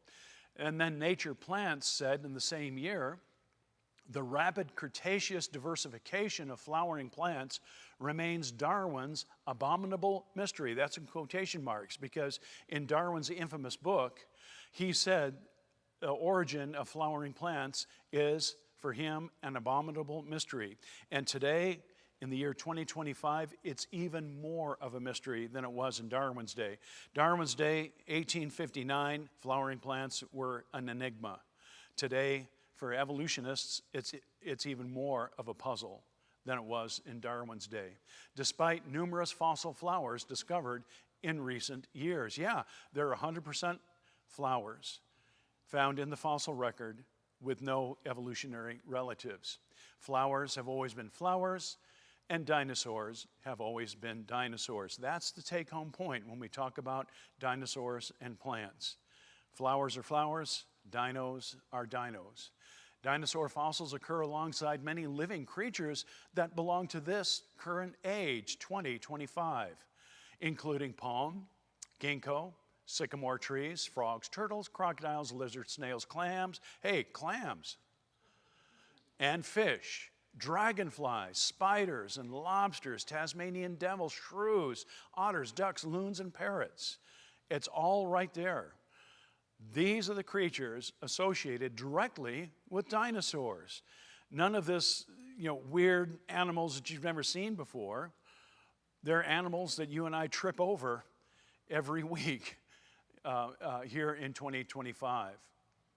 This establishes for sure that grasses were in the old world 100 million years ago, said Lee study author Poinar, a zoology professor at Oregon State University. I quote a lot from Poinar. Back when, in 1999, I think it was, 97, 98, somewhere, no, I'll say 1999, I went to the International Conference on Dinosaur Bird Evolution in Fort Lauderdale. The International Conference on Dinosaur Bird Evolution, Fort Lauderdale. As far as I could tell, I was the only creationist there. I was as quiet as a mouse blowing bubbles in a feather bed. I didn't want to give it away. I found out decades later that some intelligent design people were there as well. I never saw them, but they were there. And so for almost a week, I sat in on lectures on dinosaur bird evolution. It was easily in my entire life the one time that I said virtually nothing to anybody for almost a week. It was really a strange experience. I didn't talk to anybody. It was bizarre. But one thing that I came away from in that conference, and I would write about it in ICR's Acts and Facts magazine, was that they really didn't have anything well established when it came to dinosaur bird evolution. They just came together and discussed it and left, and there was no, there was no consensus. But when we were at that conference for those several days, we went on a field trip. You could sign up on a page for a field trip, and I signed up, of course, and got on the big school bus, and we went to, well, where would you go on a field trip? I'm not kidding. We went to a field. And the bus parked at a field there. We all got out, and we're looking around this field. I mean, we stopped at several places. But the guy who was leading the trip, the field trip, said, "Now, why is it you wouldn't find dinosaurs here?" And everybody was kind of looking down, looking at each other. And then finally, one individual said, "Well, wait a minute, there's grass in this field." And the leader said, "Exactly. There's grass in the field." And everybody knows, and that's what he said, everybody knows that grasses did not evolve until well after the dinosaurs, millions of years after the extinction of the dinosaurs. Well, nobody told the dinosaurs. Because then they started finding, just years after that statement was made, they started finding coprolites. What are coprolites? It's just us here this morning. Fossilized dinosaur doo-doo. Okay, and the coprolites is fossilized dinosaur dung. They take a cross-section and they find grass. Grass. And so that's proof that dinosaurs were eating grass. Evidence is mounting, this is in 2015, this is 10 years ago, that grasses evolved alongside the dinosaurs rather than after the giant reptiles disappeared. Well, yeah. Dinosaurs and grass lived together. Depicting dinosaurs munching on grass was considered by experts, look at that, experts, to be as foolish as showing prehistoric humans hunting dinosaurs with spears. But microscopic examination of fossilized dinosaur dung from India now shows the last massive plant-eating dinosaurs munched on heaping helpings of at least 5 different types of grass. And that was said 15 years ago by New Scientist magazine, which is no friend of the creationist. But it doesn't stop there. Now we're finding there is lice that we can identify today, the kind of lice you have today that infected dinosaurs. Prehistoric insects that resemble modern lice infested animals as early as the mid-Cretaceous. Living and evolving, I would question that. The same lice today as it was back then. Where's their evolution? Living and evolving along with the dinosaurs and early birds. And so there is a fossilized louse among the feathers of the ancient birds. And it's also been found with dinosaurs. So-called ancient birds, excuse me, okay? Birds have always been birds. And there's dinosaur age spiders. I love spiders. I love spiders. And this is a point of contention between my wife and I because I refuse to clean spider webs in our house unless they're really big. As, if you open the front door and you get, a spider web, I understand that. But innocuous spider webs found in our house, I leave them alone. Why is that? Because you also have very small critters like ticks and mites and other, maybe some sugar ants and all that get caught in the web. And so that's a very natural way to control the infestation of the house. And my wife says, that's a really bad idea. And so she's called the pest control. And so our house now gets sprayed with poison. Dinosaur age spiders. This 165 million year old arachnid spider is the oldest known species of the largest web weaving spiders alive today. Here it is. This is a fossil. What can we say, class? Spiders have always been spiders, okay? This we take by faith. I will admit this. This is a faith statement. We believe this is Genesis flood rock here. This is rock laid down by the Genesis flood 4,500 years ago and has caught up a spider in the flood rock. Spiders, this is ugly, it's big, but it's still just a what? A spider. See how easy science is? Science is so easy, okay? Largest web weaving spider alive today. That was in 2011. Dinosaur age spiders? No, we would just say spiders have always been spiders. That brings us to the piece de resistance, as they say in China, okay? This is the creme de la creme, dinosaur soft tissue. Look at the list of the soft dinosaur that has been taken from hadrosaurs, apatosaurus, and various other type creatures. And this is a partial list, by the way. It was a big deal about 25, 30 years ago when they first started finding soft dinosaur tissue in the sedimentary rocks of the dinosaurs. That was unheard of. It was the most significant paleontological discovery in the history of paleontology to find soft dinosaur tissue. So this is just one example, and it's found in places like, well, where else? Texas and Montana, Colorado. Soft tissue, and this comes from a potpourri of sources. Soft tissue has been a controversial topic for quite some time, for more than 25 years. Delicate tissues should decay or do decay rapidly after death. The operative word there is should. Delicate tissues should decay rapidly after death. Proteins should completely degrade within 4 million years. But we're finding protein that is dated, evolutionarily speaking, at many millions of years more than that. The organic structures found in dinosaur bones resemble blood vessels, cells, and nerves. This is what makes soft tissue discovery so significant, that we're finding these structures in the dinosaur fossils. Nerves, cells, blood vessels. And then previous attempts to explain how they could last 100 million years have failed. All this comes from Wyman and his fellow authors in Nature Communications in 2018. So this has made an impact on the secular evolutionary community because it really does destroy the long ages that evolution desperately needs. Finding soft tissue of dinosaurs simply upends the timeline of dinosaurs. Canada unveils a dinosaur mummy. Do you realize that? Folks, they have found a dinosaur mummy. Yeah. It's found with skin and gut contents, here's the key word, intact.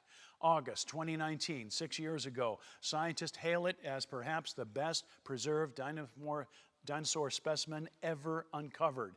You can't see its bones. Why is that? Well, it's because it's 110 million years later. These bones remain covered by the creature's intact skin and armor. The dinosaur is so well preserved that they may have taken to calling it not a fossil, but an honest-to-goodness dinosaur mummy. Do you want to see it? There it is. What's the scientific word that describes this? Spooky. This is incredibly spooky. You can't see the bones. It's covered by the armor and the skin. I don't know what to say. I just don't know what to say because evolutionists say dinosaurs became extinct 66 million years ago. Nobody told this fella. After 66 million years, under the most pristine conditions ever, it would not be looking like that at all. It would be just dust after 66 million years.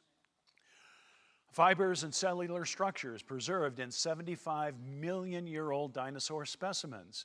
Exceptionally preserved organic remains are known throughout the vertebrate fossil record. Okay, that's quite an admission to be made in Nature Communications 2015.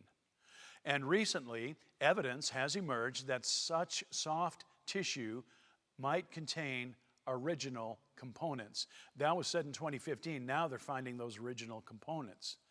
What's next? They found soft dinosaur tissue. They found original components. Now they're finding mummies. Look around the corner. There's a living dinosaur. It's almost what you could say. Almost. But original components and dinosaur mummy, that's causing the hair in the back of your neck to stand up. Contamination. This is what the evolutionists run to.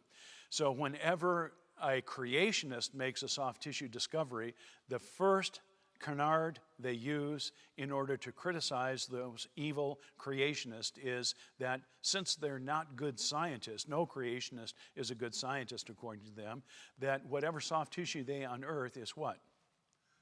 It's right up there. Contamination. Here, I got some soft tissue here. No, never mind, it's contamination. And for 12 times, we, meaning creationists, have shown the evolutionist soft tissue, and each time they say what? Contamination. Contamination. It's all contaminated. But UPI News said January of 2017, we are confident that the results we obtain are not contamination, and that this collagen, now collagen is a very sophisticated organic compound. It's, the structure of collagen is very unique. And collagen is, how do I say it? It's the glue that holds our organs and our systems together. So our body is shot through with collagen. As a matter of fact, the body of any vertebrate and many invertebrates have collagen. This glue, a very sophisticated organic compound, is not contamination, and that this collagen is original to the specimen. Nothing simple about collagen. Dinosaur soft tissue. Physical chemists have shown that beta-pleated collagen that we just talked about, such as what we find reinforcing blood vessels, cannot last longer than 10,000 years. These are physical chemists. They have no theological axe to grind. But as physical chemists, they say collagen can only last about 10,000 years or less. Now we're finding collagen that's allegedly 77 plus million years ago. Something is wrong with the dating. So, in other words, this is what happens, folks. They have their theory of evolution, and it's just a theory. There's nothing about evolution that's true. They have just the theory of evolution with its associated millions and millions of years. Then over here in door number 2, they have the physical evidence. Soft dinosaur tissue. Tissue you can reach with forceps and stretch. Soft tissue that you can measure and observe and get your hands gooey with soft dinosaur tissue. That's the physical evidence. That's the empirical evidence. Over here is the theoretical idea of the millions and millions of years that you can't touch. It's theoretical. And so what does a good scientist do, ladies and gentlemen? We have your theory here, and it's just a theory, and you have the physical evidence here. Get a Kleenex and wipe off all that. What do you do when you have the physical evidence and the theory of evolution? What does a good scientist do? If the theory doesn't fit the obvious physical evidence, then you simply ignore or try to change the physical evidence. And that's what, no, shake your head like, no. What you do is, if you've got the compelling scientific empirical evidence here and the theory here, and they don't match, what time is it to do? What do you do? You change the theory. That's how science operates. That's how science works. And this is why it's important that God's people understand that evolution is not the tell-all, end-all. Evolution is just a theory. And you talk about these ethereal millions of years, and then you've got the physical evidence here. It's time to change your theory that matches the physical evidence that you can look at. That's the point we're making at ICR. That's the point we're trying to get across to young people. Understand that the theory has to change as according to the physical evidence. Jeffrey Bada of Scripps Institute in California, outside of San Diego, said that bones absorb uranium like crazy. You've got an internal dose that will wipe out biomolecules. And he's talking in Discover magazine way back in 2006. But here, Dr. Bada is saying that since bones absorb uranium very willingly, I guess you would say, that would wipe out biomolecules. So this is another nail in the coffin of trying to explain soft dinosaur tissue from explicitly a secular manner. The uranium that the bones are absorbed by would destroy the biomolecules. So this soft molecule, the soft tissue has to be recent. It's got to be recent. Yale University's Peabody Museum of Natural History, 2019. The fossil isn't just a mineral replica, and a lot of fossils, like the clams we looked at, all of the organic constituents of that clam has been replaced by minerals, and we call it a dyed-in-the-wool fossil. A lot of other invertebrate fossils, like that fossilized shrimp we saw, is just 100% mineralized material. There's no organic constituent. But what we're now finding is is fossils that are not completely mineralized. In other words, not completely fossilized, that the organic remains are not replaced by minerals totally. So the fossil isn't just a mineral replica of the original claw, it's likely 2/3 dinosaur residue. That's another way of saying organic. Organic, it's carbon-based. Wyman says, I bet this specimen is maybe 70% organic material by volume, more than we'd think. Well, of course it's more than they'd think. They have locked into their worldview millions and millions of years. And so he is saying more than we would think. They are simply, their worldview is not prepared to look at and review this physical evidence that destroys their worldview. We've seen this slide before, but I think it's important that I emphasize it because it's very recent. And it's more of the same, but in a lot more detail. Those who study fossils find chromatin threads in fossilized dinosaur cartilage. Chromatin, I talked about that at the very beginning here this morning. That's tightly wound DNA with proteins called histones. This means the 125-million-year-old dinosaur cell has a nucleus so well preserved that it retains some original biomolecules and threads of tightly packed DNA. The results of this provides preliminary data suggesting that remnants of the original dinosaur DNA may still be preserved. These are incredible and unbelievable photomicrographs of the soft dinosaur tissue, the chromatin, and the cartilage cells. These are cartilage cells. Inside is a chondrocyte, and the lacunae surrounding the chondrocyte. Chondrocyte is a cartilage cell. So where do dinosaurs fit with Scripture? Why don't we see them mentioned in the Bible? That's a question we always get at ICR in seminars. And it's a good question, too. It's an innocent question. Yeah, why is it we don't see the word dinosaur? Well, the word dinosaur was not coined in the English language until well after the 1611 version of the King James Bible, of which we quote from ICR, was printed. And so you have 1611 version here, and the word dinosaur wasn't coined by scientists until over a century later. So that's why. However, we do find the Hebrew word tannin, T-A-N-N-I-N, is usually translated as dragon or monster. So now we're getting an inkling of what the Bible is teaching. For example, in Psalm 74, sea dragons are mentioned. Could that possibly be a plesiosaur? The Bible calls it Leviathan. We would suggest, and I'm just suggesting this, that it might be a plesiosaur. What about the flying dragons? By the way, there's no such thing as flying dinosaurs. A lot of people think, oh yeah, those are flying dinosaurs, and then the paleontologist kind of chuckles. So it's not flying dinosaur, it's a flying reptile. It's not a swimming dinosaur, it's a swimming reptile, okay? So flying reptiles and swimming reptiles. So adjust your vocabulary. It's kind of an important point there. So flying dragons mentioned in Isaiah 30, they mention a flying serpent. Could that possibly be a pterodactyl? We're just asking the question, but I think it's pretty convincing. It is at least compelling. Land dragons in Isaiah 34.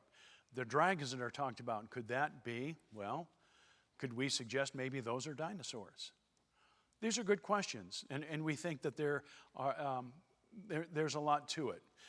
We cannot prove this scientifically, as you've heard me say earlier, okay? But I think this is what we would call legal historical evidence. Legal historical evidence versus empirical scientific evidence. Behemoth, here it is. What's the oldest book in the Bible? Job. Job is the oldest book in the Bible.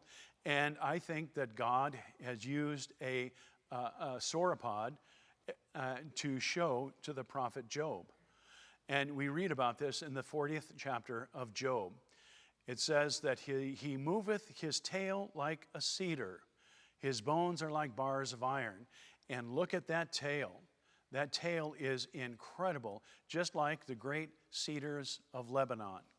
This is why I kind of get a little bit upset in reading in some study Bibles where the author confidently says that what God is showing to the prophet Job is simply an elephant or a hippopotamus. And sure enough, when you look at pictures of an elephant or hippopotamus, they have this massive, they have a tail that's like it's like a fly swatter.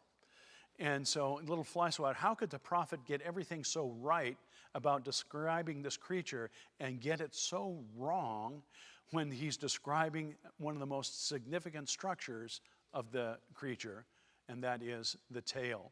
He moveth his tail like a cedar, one of the largest trees there in the Holy Land that Job could relate to. Okay, so what killed most of the dinosaurs? Help me out here this morning, class. Just us. What killed most of the dinosaurs? Yeah, the flood, not a giant asteroid like you see here. This is an actual picture. No, okay. it would be the Genesis flood. So fact number 4, dinosaurs were killed and buried by the Genesis flood about 4,500 years ago, not an asteroid. And so you've heard me say this before, but sometimes I speak at Christian schools and the students all say, yeah, it was a giant asteroid. And that is not correct. But I do appreciate that the evolutionary community is now entertaining the idea of such an incredible destructive power of this asteroid that allegedly struck the Gulf of America 66 million years ago that would cause a worldwide catastrophe. What has the Bible taught ever since it was written out by Moses in the book of Genesis, the book of beginnings? Moses describes in Genesis a worldwide catastrophe. What is it? The Genesis flood in the early chapters of the book of Genesis, chapter 6 through chapter 8, and maybe on into chapter 9. A worldwide catastrophic deluge, an agency that God used to wipe the slate clean and to start again with 8 people that found grace in his sight on board the ark. And so that's what killed the dinosaurs. And after all, as we'll see here in a few minutes, when you look at the fossil record, you find 100% dinosaurs entombed in sedimentary rock. Rock laid down by running water. What are the 3 main sedimentary rock units? Sandstone, limestone, and shale. Sandstone, limestone, shale. There's also mud rock, there's also mudstone, and lots of other kinds of sedimentary rock. Well, this is a actual picture taken by a weather satellite 22,000 miles out in space. So satellite was sent out 22,000 miles and was taking pictures, and this is why they call it the water planet. And I'll talk more about that this afternoon. So this is one picture, and this is another picture. 74% of this planet is liquid water on the surface. Do you suppose there was enough water there for the Genesis flood? Well, I think so. What's the average depth of the ocean? I think I mentioned it yesterday. Very good. 2.5 miles deep. That's the average depth. That's a lot of water. Well, Michael Benton said in his 2015 book, and I haven't found this quote in his latest edition, 2024. I'm not sure. I would like to take credit. I really would, because I use Benton's quote a lot, and a lot of people take notes from what I put up on the screen, for example, with Michael Benton. So he said in 2015 that over the years, more than 100 hypotheses have been presented for the extinction of the dinosaurs, and I've used this ever since 2015. But then when I got the 2024 edition, he doesn't say this. He alludes to it, but he's really kind of changed this a lot, and I think it might be, I'll take credit. I think it's because he's mad that people are starting to use this quote so much. Because then I say, here Benton is talking about 100 hypotheses about what killed the dinosaurs, every possible extinction scenario except for one. Guess which one that is? You just have to laugh. You really do. Out of 100 extinction scenarios, the most obvious is a flood, folks. Where do you find the dinosaur fossils? In sedimentary rock units. Look at the dinosaur fossils. They are what we call disarticulated. They're twisted and turned like you get when the violent effects of a flood. Violent effects of a flood could do that. And it's sedimentary rock, and it screams a flood of catastrophic proportions that are worldwide. And the evolution says, nope, we're not going to go down that road. And so they ignore the most obvious explanation. But the flood model is supported. This comes from 1985. This is an old quote, but it is a great quote. And that's why I keep including it. Because, yeah, all right, it's a little bit dated, 1985, but I've got to include it. Modern stratigraphic techniques, however, seem to indicate that the dinosaurs' extinction was truly sudden. Is that true? Yeah, sure was. You bet. The fountains of the great deep burst forth. Some feel a time span of a year or less. Stop right there. How long was the Genesis flood? a little over a year. So far, so good. These three secular authors, Vallee, Solomon, and Davis, are hitting the nail on the head. A year or less cannot be ruled out. This has led to a modern revival of catastrophism. I talked about that yesterday afternoon. The revival of catastrophism, do you remember that? That is replacing, what's the philosophy? Uniformitarianism. It's replacing uniformitarianism. A great quote. Truly sudden, a year or less, catastrophism, all in one quote, by not one, but three evolutionists. So doesn't this look like a watery cataclysm? I mean, look at this. Disarticulated dinosaur skeletons, they're digging around in solid rock that used to be waterborne sediments like you would get from a big flood. This shouts the Genesis flood. You know, it's not like we're committing intellectual suicide by saying the flood killed the dinosaurs. The physical evidence is right there. It's very compelling. Even secular scientists are openly talking about a global catastrophe 66 million years ago. And that was said 4 years ago in the Public Library of Science. And so they're being honest, and I appreciate that. I salute them this morning. Talking about a global catastrophe 66 million years ago. Were they talking about this 50 years ago? No, you could not use the word catastrophism in the company of a uniformitarian geologist. They would say, you're being unscientific. And now the tables have turned. They continue to turn. That even secular geologists, because of the physical evidence and the crust of our earth, because of the physical evidence, not that they're reading the Bible, I wish they would, but because they're looking at the physical evidence and saying, you know what, it really does look like a catastrophe.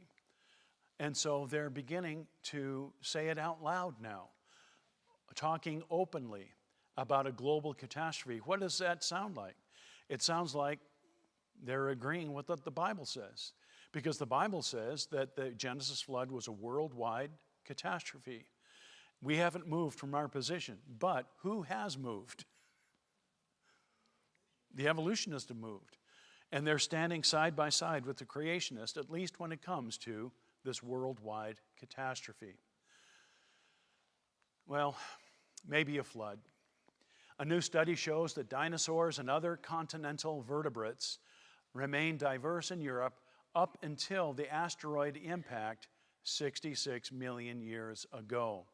This is strong evidence that the dinosaurs and many of their contemporaries, look at this in gold letters, folks, went extinct rapidly and simultaneously all across the globe.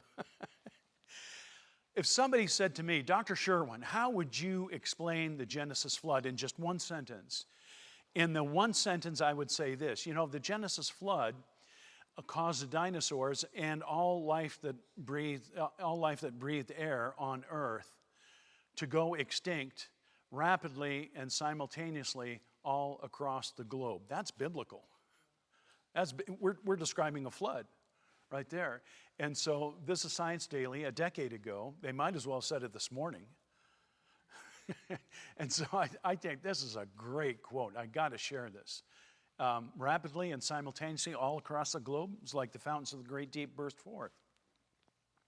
Cumulative, that is fossil burial evidence, indicates the Edmontosaurus individuals, Edmontosaurus named after Edmonton, Canada, died in a mass mortality event. What was the Genesis flood? A mass mortality event. And their disarticulated, there's that word, remains were buried rapidly in a shallow floodplain pond. Well, I'm not going to quibble. They're talking about a floodplain. I don't say it's shallow. I'd say it's deep. But they're talking about a floodplain. I'll go with that. Everything else fits. This is great. And they said this 6 years ago. Just 6 short years ago. Sounds like a flood to me. And those are the remains of it. They're in sedimentary rock units laid down by running water. The Morrison Formation, this is what my dear colleague and friend Tim Clary said in 2018 when he was writing about this. He said there were no meandering rivers slowly depositing the Morrison Formation. I've been to the Morrison Formation a bunch of times in Colorado. Some of you have as well, as we were talking during the break. Morrison Formation is found right smack in the middle of Colorado, and only the massive volume of water of the global flood would have been able to spread these millions of dinosaur bones across nearly 700,000 square miles of the American West in one thin layer a few hundred feet thick. This shouts a flood. It shouts a flood of continental extent at least. Multiple rivers would never be that consistent. As with other examples of strata found around the world, the Morrison is powerful evidence for the flood. And that is, it's powerful evidence. Dr. Clary is no one to sneeze at.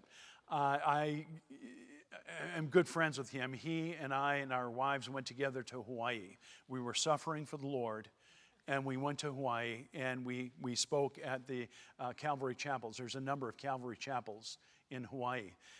I mean, somebody had to do it. And so Tim and I have been friends for years. He's nobody to sneeze at. When he was in graduate school as a geologist, he got straight A's. Straight A's in graduate school. Unbelievable. I mean, I squeaked through grad school, enjoyed it very much, but I'll tell you what, I didn't get straight A's. We failed to find any convincing evidence of evolution at the generic level within the Morrison Formation. Okay, and this is to be expected after what we just saw in the previous quote by Dr. Clary.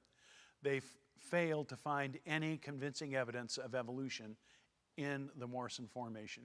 So this is what Colorado looked like thousands of years ago before the Genesis flood. So we would call this a pre-flood picture of Colorado. How about the Moroccan dinosaurs in marine rocks as well? It's not clear how dinosaur bones ended up in marine sediments. The creationist at this point is waving their hanky in the back of the room going, wait a minute, wait, hold on, I know. I love to do that. Dinosaurs may have swum out to islands searching for food, as deer and elephants do today, and some might have drowned. Other dinosaurs might have been washed out to sea by floods or storms, or drowned in rivers that carried them downstream to the ocean. Still others may have died on the shoreline before being carried out on a high tide.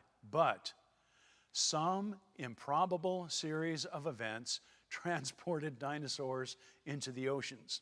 Again, the creationist, white hanky, over here. This is just last year. This is what creation science, or should I say flood geology, is all about.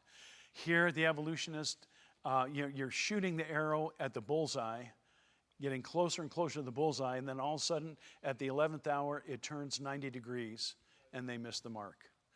But what are they talking about here, folks? They're talking about the flood. They're talking about this marine agency, this aquatic devastation that can only be attributed to the power and the expansion of the Genesis flood, as we read in Genesis.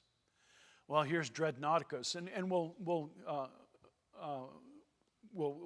quit here pretty soon.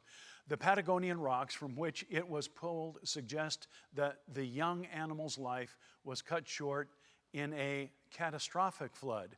Well, there are floods, and then there are catastrophic floods. And so I think that's interesting. And so this is what Dreadnoughticus looks like. It's big. It's about the size of a Boeing 737. So it would have to be a catastrophic flood that would bury something this big. It wouldn't just be a local event, a local flood. This would be significant. The skeletal evidence shows that when this 65-ton specimen died, it wasn't even fully grown. But just because of the mass and the size of this dinosaur indicates there had to be a lot of water involved with burying this young animal. Wouldn't Wouldn't it what? Wouldn't it be well preserved if it were in the ocean? Yeah, well preserved. It'd be very well preserved. You bet. And so, as a matter of fact, that's why we're finding things like the dinosaur mummy is well preserved. We're finding these other, I don't know if I'll have time to get into it, but dinosaur skin. They're finding impressions of dinosaur skin.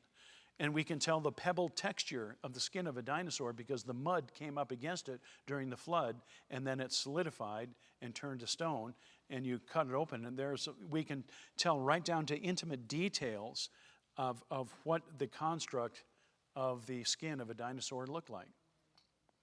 By the way, when they find those skin impressions, what's missing? Feathers. Feathers.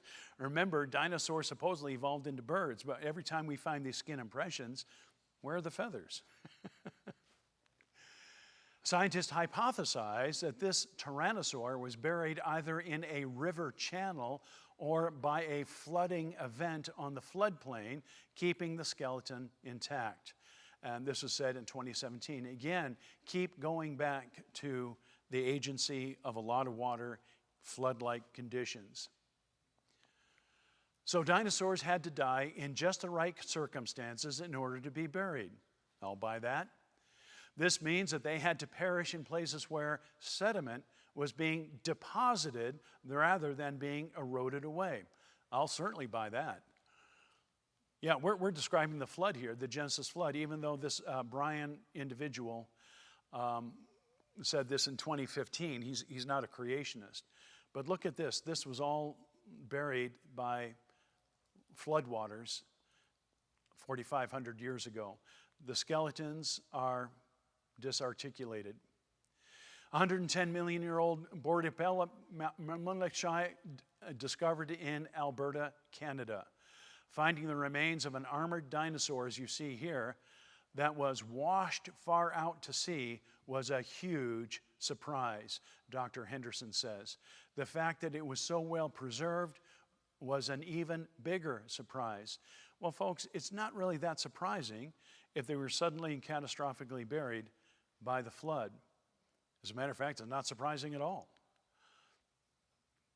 The toddler, talking about a dinosaur, just 3 years old and 5 feet long, when it wandered into a river near Alberta and drowned about 70 million years ago. The beast was so well preserved that some of its skin left impressions in the nearby rock. That's what I was getting at. What kind of agency are we talking about? We're talking about something that's very rapid, and it got buried. So what I haven't mentioned this before. I'm embarrassed. I should have mentioned this a half an hour ago. When you get these creatures so well preserved and buried, this indicates that there were no predators that could feast on the carcass. There was no scavengers that could pull away some of the sediment and feast on the carcass. There were no even bacteria. Bacteria are very, very important for breaking down organic remains and returning that to the ecosystem. And so no bacterial decay, none. That's significant. No predators, no scavengers. That's why these things are so well preserved. They were so quickly buried and out of the way that no predators or scavengers could get to them. The multitude of specimens deposited so closely together at Ghost Ranch was probably the result of a flash flood, which swept away a large number of Coleocephus and buried them quickly and simultaneously. In fact, says Wikipedia, no friend of the creationist, it seems that such flooding was commonplace during this period of Earth's history. Well, what do they say in science circles? Bingo. Bingo. Such flooding was commonplace during this period in Earth's history, like, well, for example, the Genesis flood. And then we have, as we conclude, the world's largest dinosaur graveyard. Thousands of Centrosaurus skeletons are estimated to cover 568 acres in Alberta, British Columbia. The discoverers believe a herd of cow-sized dinosaurs got trapped in a local flood, it's always local, The likely culprit in this scenario was a catastrophic storm, which could quickly have routinely made the waters flood up as high as 15 feet if experiences with modern floodplains are any guide. And that was said in 2010. So we have lots and lots of examples of dinosaurs being buried suddenly and catastrophically. The fossils were preserved almost immediately, in less than a day in some cases. We're talking about catastrophic conditions that would catch up, bury, and totally solidify, not totally solidify, but catch up and bury these dinosaurs so that no predators, no scavengers could get at them. And then they were mineralized in the fossil record for about 4,500 years. Well, yes. Is that a real skeleton that they've uncovered, or that's manufactured? No, that's from what I understand. That's a real skeleton there. It's in Argentina. There are some people down there, right? Yeah, they got to be pretty big. People, let's see, where there? No, on the bottom one, down there, isn't that a person, so we can see how big that is? I'm not sure. I'd have to, but you can write down. This is a publication here, and it's February 28th of 2016. Jurassic fossil site in Argentina, South America. So that would be a way of verifying it. And I got the cover there. I included the cover of this publication right there. So, yeah. All right, so Q&A, Frank? Yes. Okay. And then we'll break for a well-deserved lunch. Okay. Any questions? Got one. We'll start over here. See if we get this on today.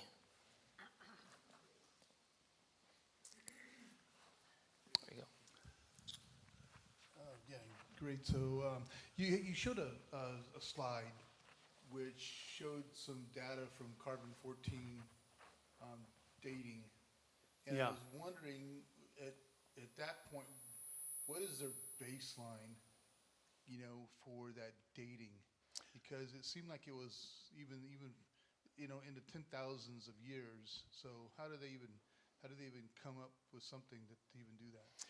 Okay, that's a good question. How do we get a baseline for carbon-14 dating? Carbon-14 dating is only good for organic compounds that have carbon.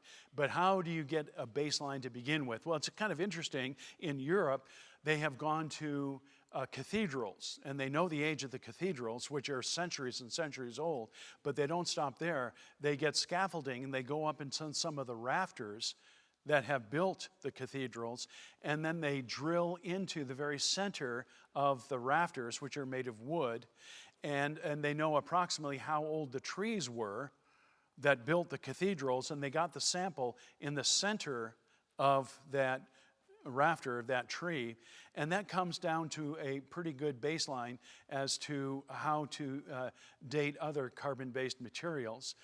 That's a little bit out of my field of physical chemistry, but that's how they begin it. Now, sometimes people have the question, well, you creationists believe in an Earth that's only thousands of years old, and we do, without apology.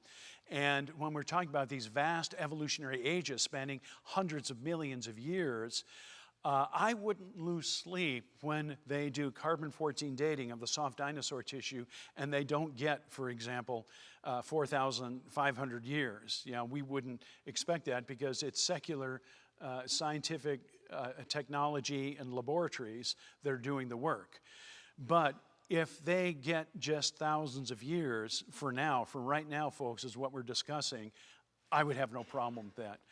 To get thousands of years here in this narrow strip right here, when they're talking about on the same scale millions and millions of years ago, I'm not going to lose sleep over whether it's 1,000 years this way or that way.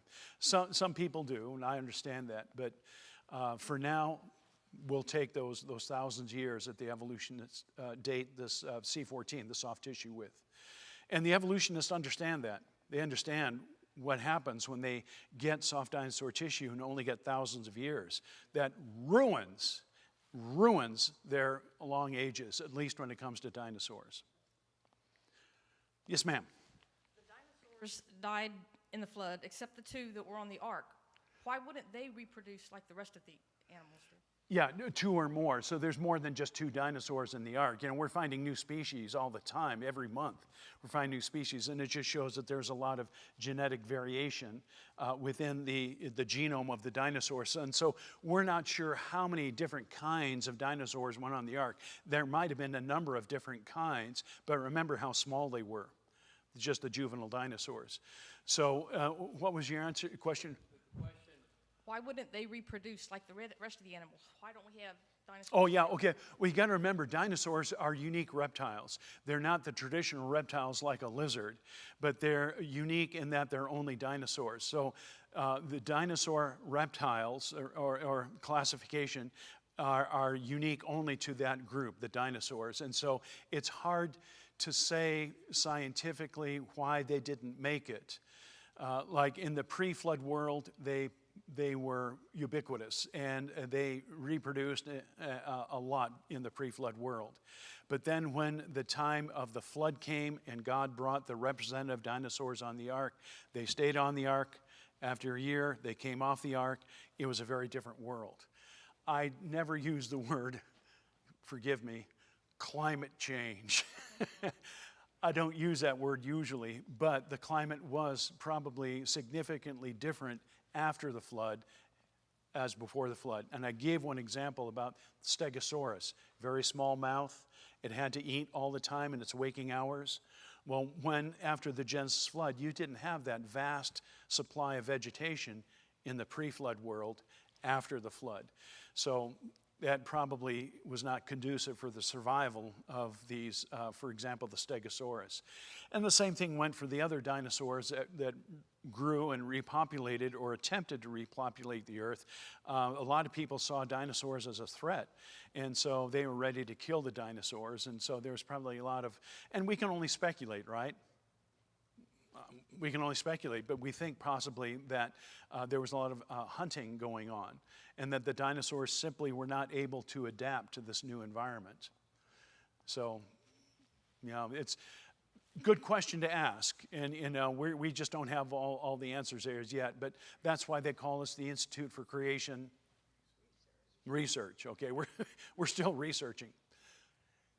Do you have an estimate of how many kinds of dinosaurs there were? Yeah, that's a good question. How many different kinds of dinosaurs there were? And the answer is I don't have an estimate. I don't think creationists have an estimate. We have a ballpark figure, and I forget what it is. But the good news is neither do the evolutionists. They don't have a ballpark figure. And as I say, every month they're finding a new species of a dinosaur. I don't have any problem with that whatsoever. It just shows that dinosaurs had a genome that caused them to proliferate in the pre-flood world, and that was just that much more dinosaurs that were killed during the flood. Dwayne, yes, Dwight. You kind of preempted my questions by explaining, you know, the word where we got the dinosaur from. Is this thing working? Yeah. Oh, okay. I hate these things. But we know that the word dinosaur didn't, and I'm looking for clarification here. I read this a long time ago, and I think I got it from the Institute of Creation Research, where it's a compound word, dinos, which means large, powerful creature, and sauros, which means green lizard. Yeah. Right? So Very good. And okay.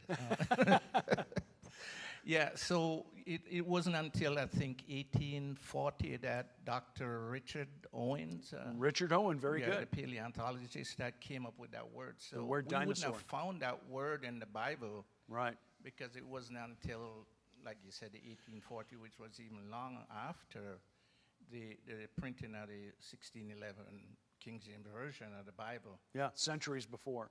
But you just, I'm kind of threw something in the pot here that, what's the difference? Isn't a lizard a reptile?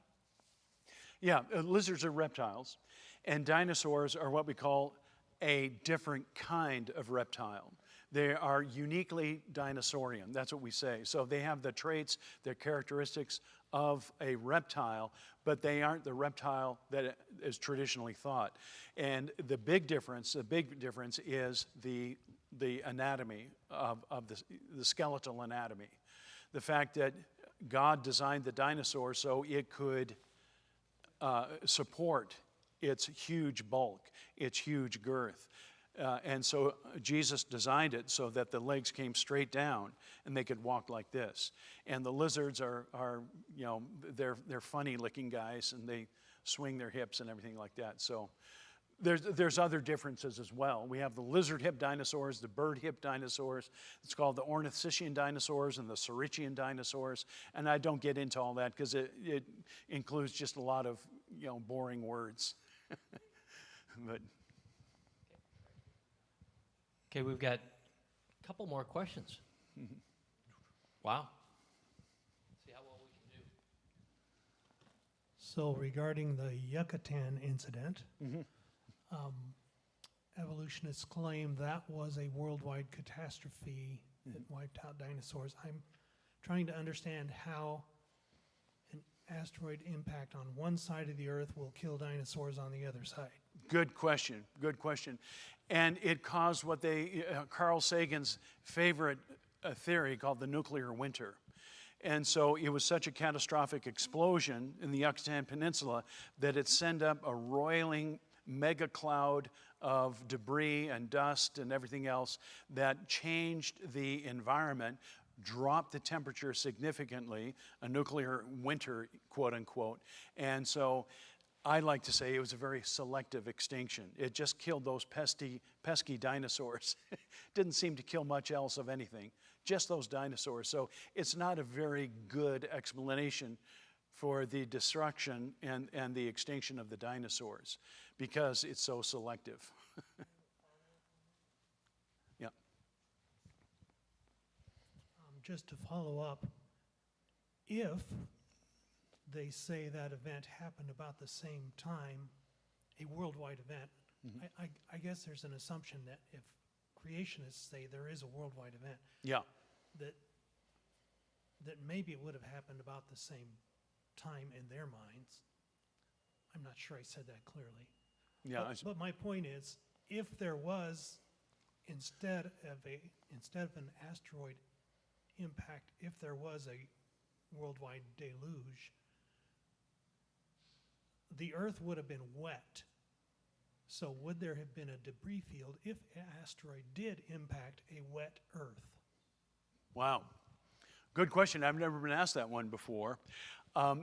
Tim Clary, which I have the highest regard to, he's a very thoughtful scientist. He and a number of other individuals, some of whom are not creationists, are not entirely convinced about this giant impact, asteroid impact. As a matter of fact, I have it in my dinosaur presentation, but nobody unplugged the clock, and so we ran out of time. And so there is even the idea that maybe the dinosaurs, this giant asteroid impact didn't even happen. After all, it occurred allegedly 66 million years ago. And so we have room in the creation science model to say, yeah, there was cometary impact at that time, but we cannot document where in the schedule that happened. But we think that a lot of lunar cratering and all that occurred during the flood years. In other words, the Genesis flood was almost universal in extent, affecting our solar system. This is what some people think, and it's entirely theoretical. But yeah, I'm not sure if I can answer it any more than that. Yeah. We've got a couple more questions on hands raised. I don't know if we'll be able to get to everyone's, but let's go here. Okay, so this is kind of a follow-up question to Dwight's question about the word dinosaur. You said that came up later, right? Like Right, it wasn't correct. in the 1600s. It didn't exist. But I was wondering, what about in other languages? Because you brought up the Cambodian stone thing, so they must have had a word to describe the animal, right? That is a great question. Yeah, in some of these other countries. And so, yeah, they must have had a vocabulary language that would include these very significant creatures. And so that's worth looking into. And by the way, let me say this, that when it comes to the worldwide flood of Genesis, every major people group has their flood story. Some are not as detailed as others, and some are wrong, like describing Noah's Ark. But it's significant, and I have it in my Genesis flood presentation. I go through about a dozen quotes from various people groups. Every single people group in the world has a flood legend. That's significant. That's not scientific, but that is, again, what we call legal historical. Did I answer your question on that? Or, okay, all right. Maybe two more questions. Okay, two more. Did you have a question? Trying to go in order here. For land plants, were seeds brought on the ark so they could be propagated after the flood? That's a good question too, because the Bible doesn't say that. But we do know, for example, that some seeds can be soaked in brine, kind of saline type water for over a year and still be viable, still sprout. And so that's one experiment, actual empirical experiment that we can conduct that would validate the effects of the Genesis flood. So yeah, there it looks like shoots of leaves, of trees, branches, seeds, and all that can survive. Remember when Noah sent out the raven, then he sent out the dove, and one dove didn't come back. The second one did come back with what? A sprig of an olive branch there, showing that the land was reappearing and that life was sprouting. Now, the critics of creation say, it's all that salt water. All that salt would never cause plants to sprout. Well, in the creation model, there would not be a high concentration of salt. Yeah, we do have a high sodium content in the oceans today in the 21st century, not so during the Genesis flood. It may have had a saline content, but not like we have today. So, yeah, there's work can be done in that area. And then Dave here, okay. Yes, this is the last question. Archie will have to ask during lunchtime. Okay. How old is the Earth? How old is the Earth? 4.6 billion, no. According to what Scripture says, right around 6,000 years old. We would say 6,000 years old. I always like to give the analogy of the sailor washed up on a desert shore and finding the captain's sea chest and breaking it open, finding the captain's Bible, reading it over and over again. He would never come across the idea that the Earth was 4.6 billion years old. But using the genealogy, we find in Genesis 5 and other scriptural references, we live on an Earth that's only thousands of years old. We don't need those extreme periods of geologic time. So a protozoa, a single-celled creature, can give rise to people. We don't need all that time. And by the way, I'll give the evolutionists 3 times the amount of time that they want. You still are never going to have a single-celled creature become something like a dinosaur or a person. It just is not in the genetic cards. Okay, you've been a good audience. Thank you very much. Have a good lunch. Yes. Be back at 2 o'clock. Thank you, sir.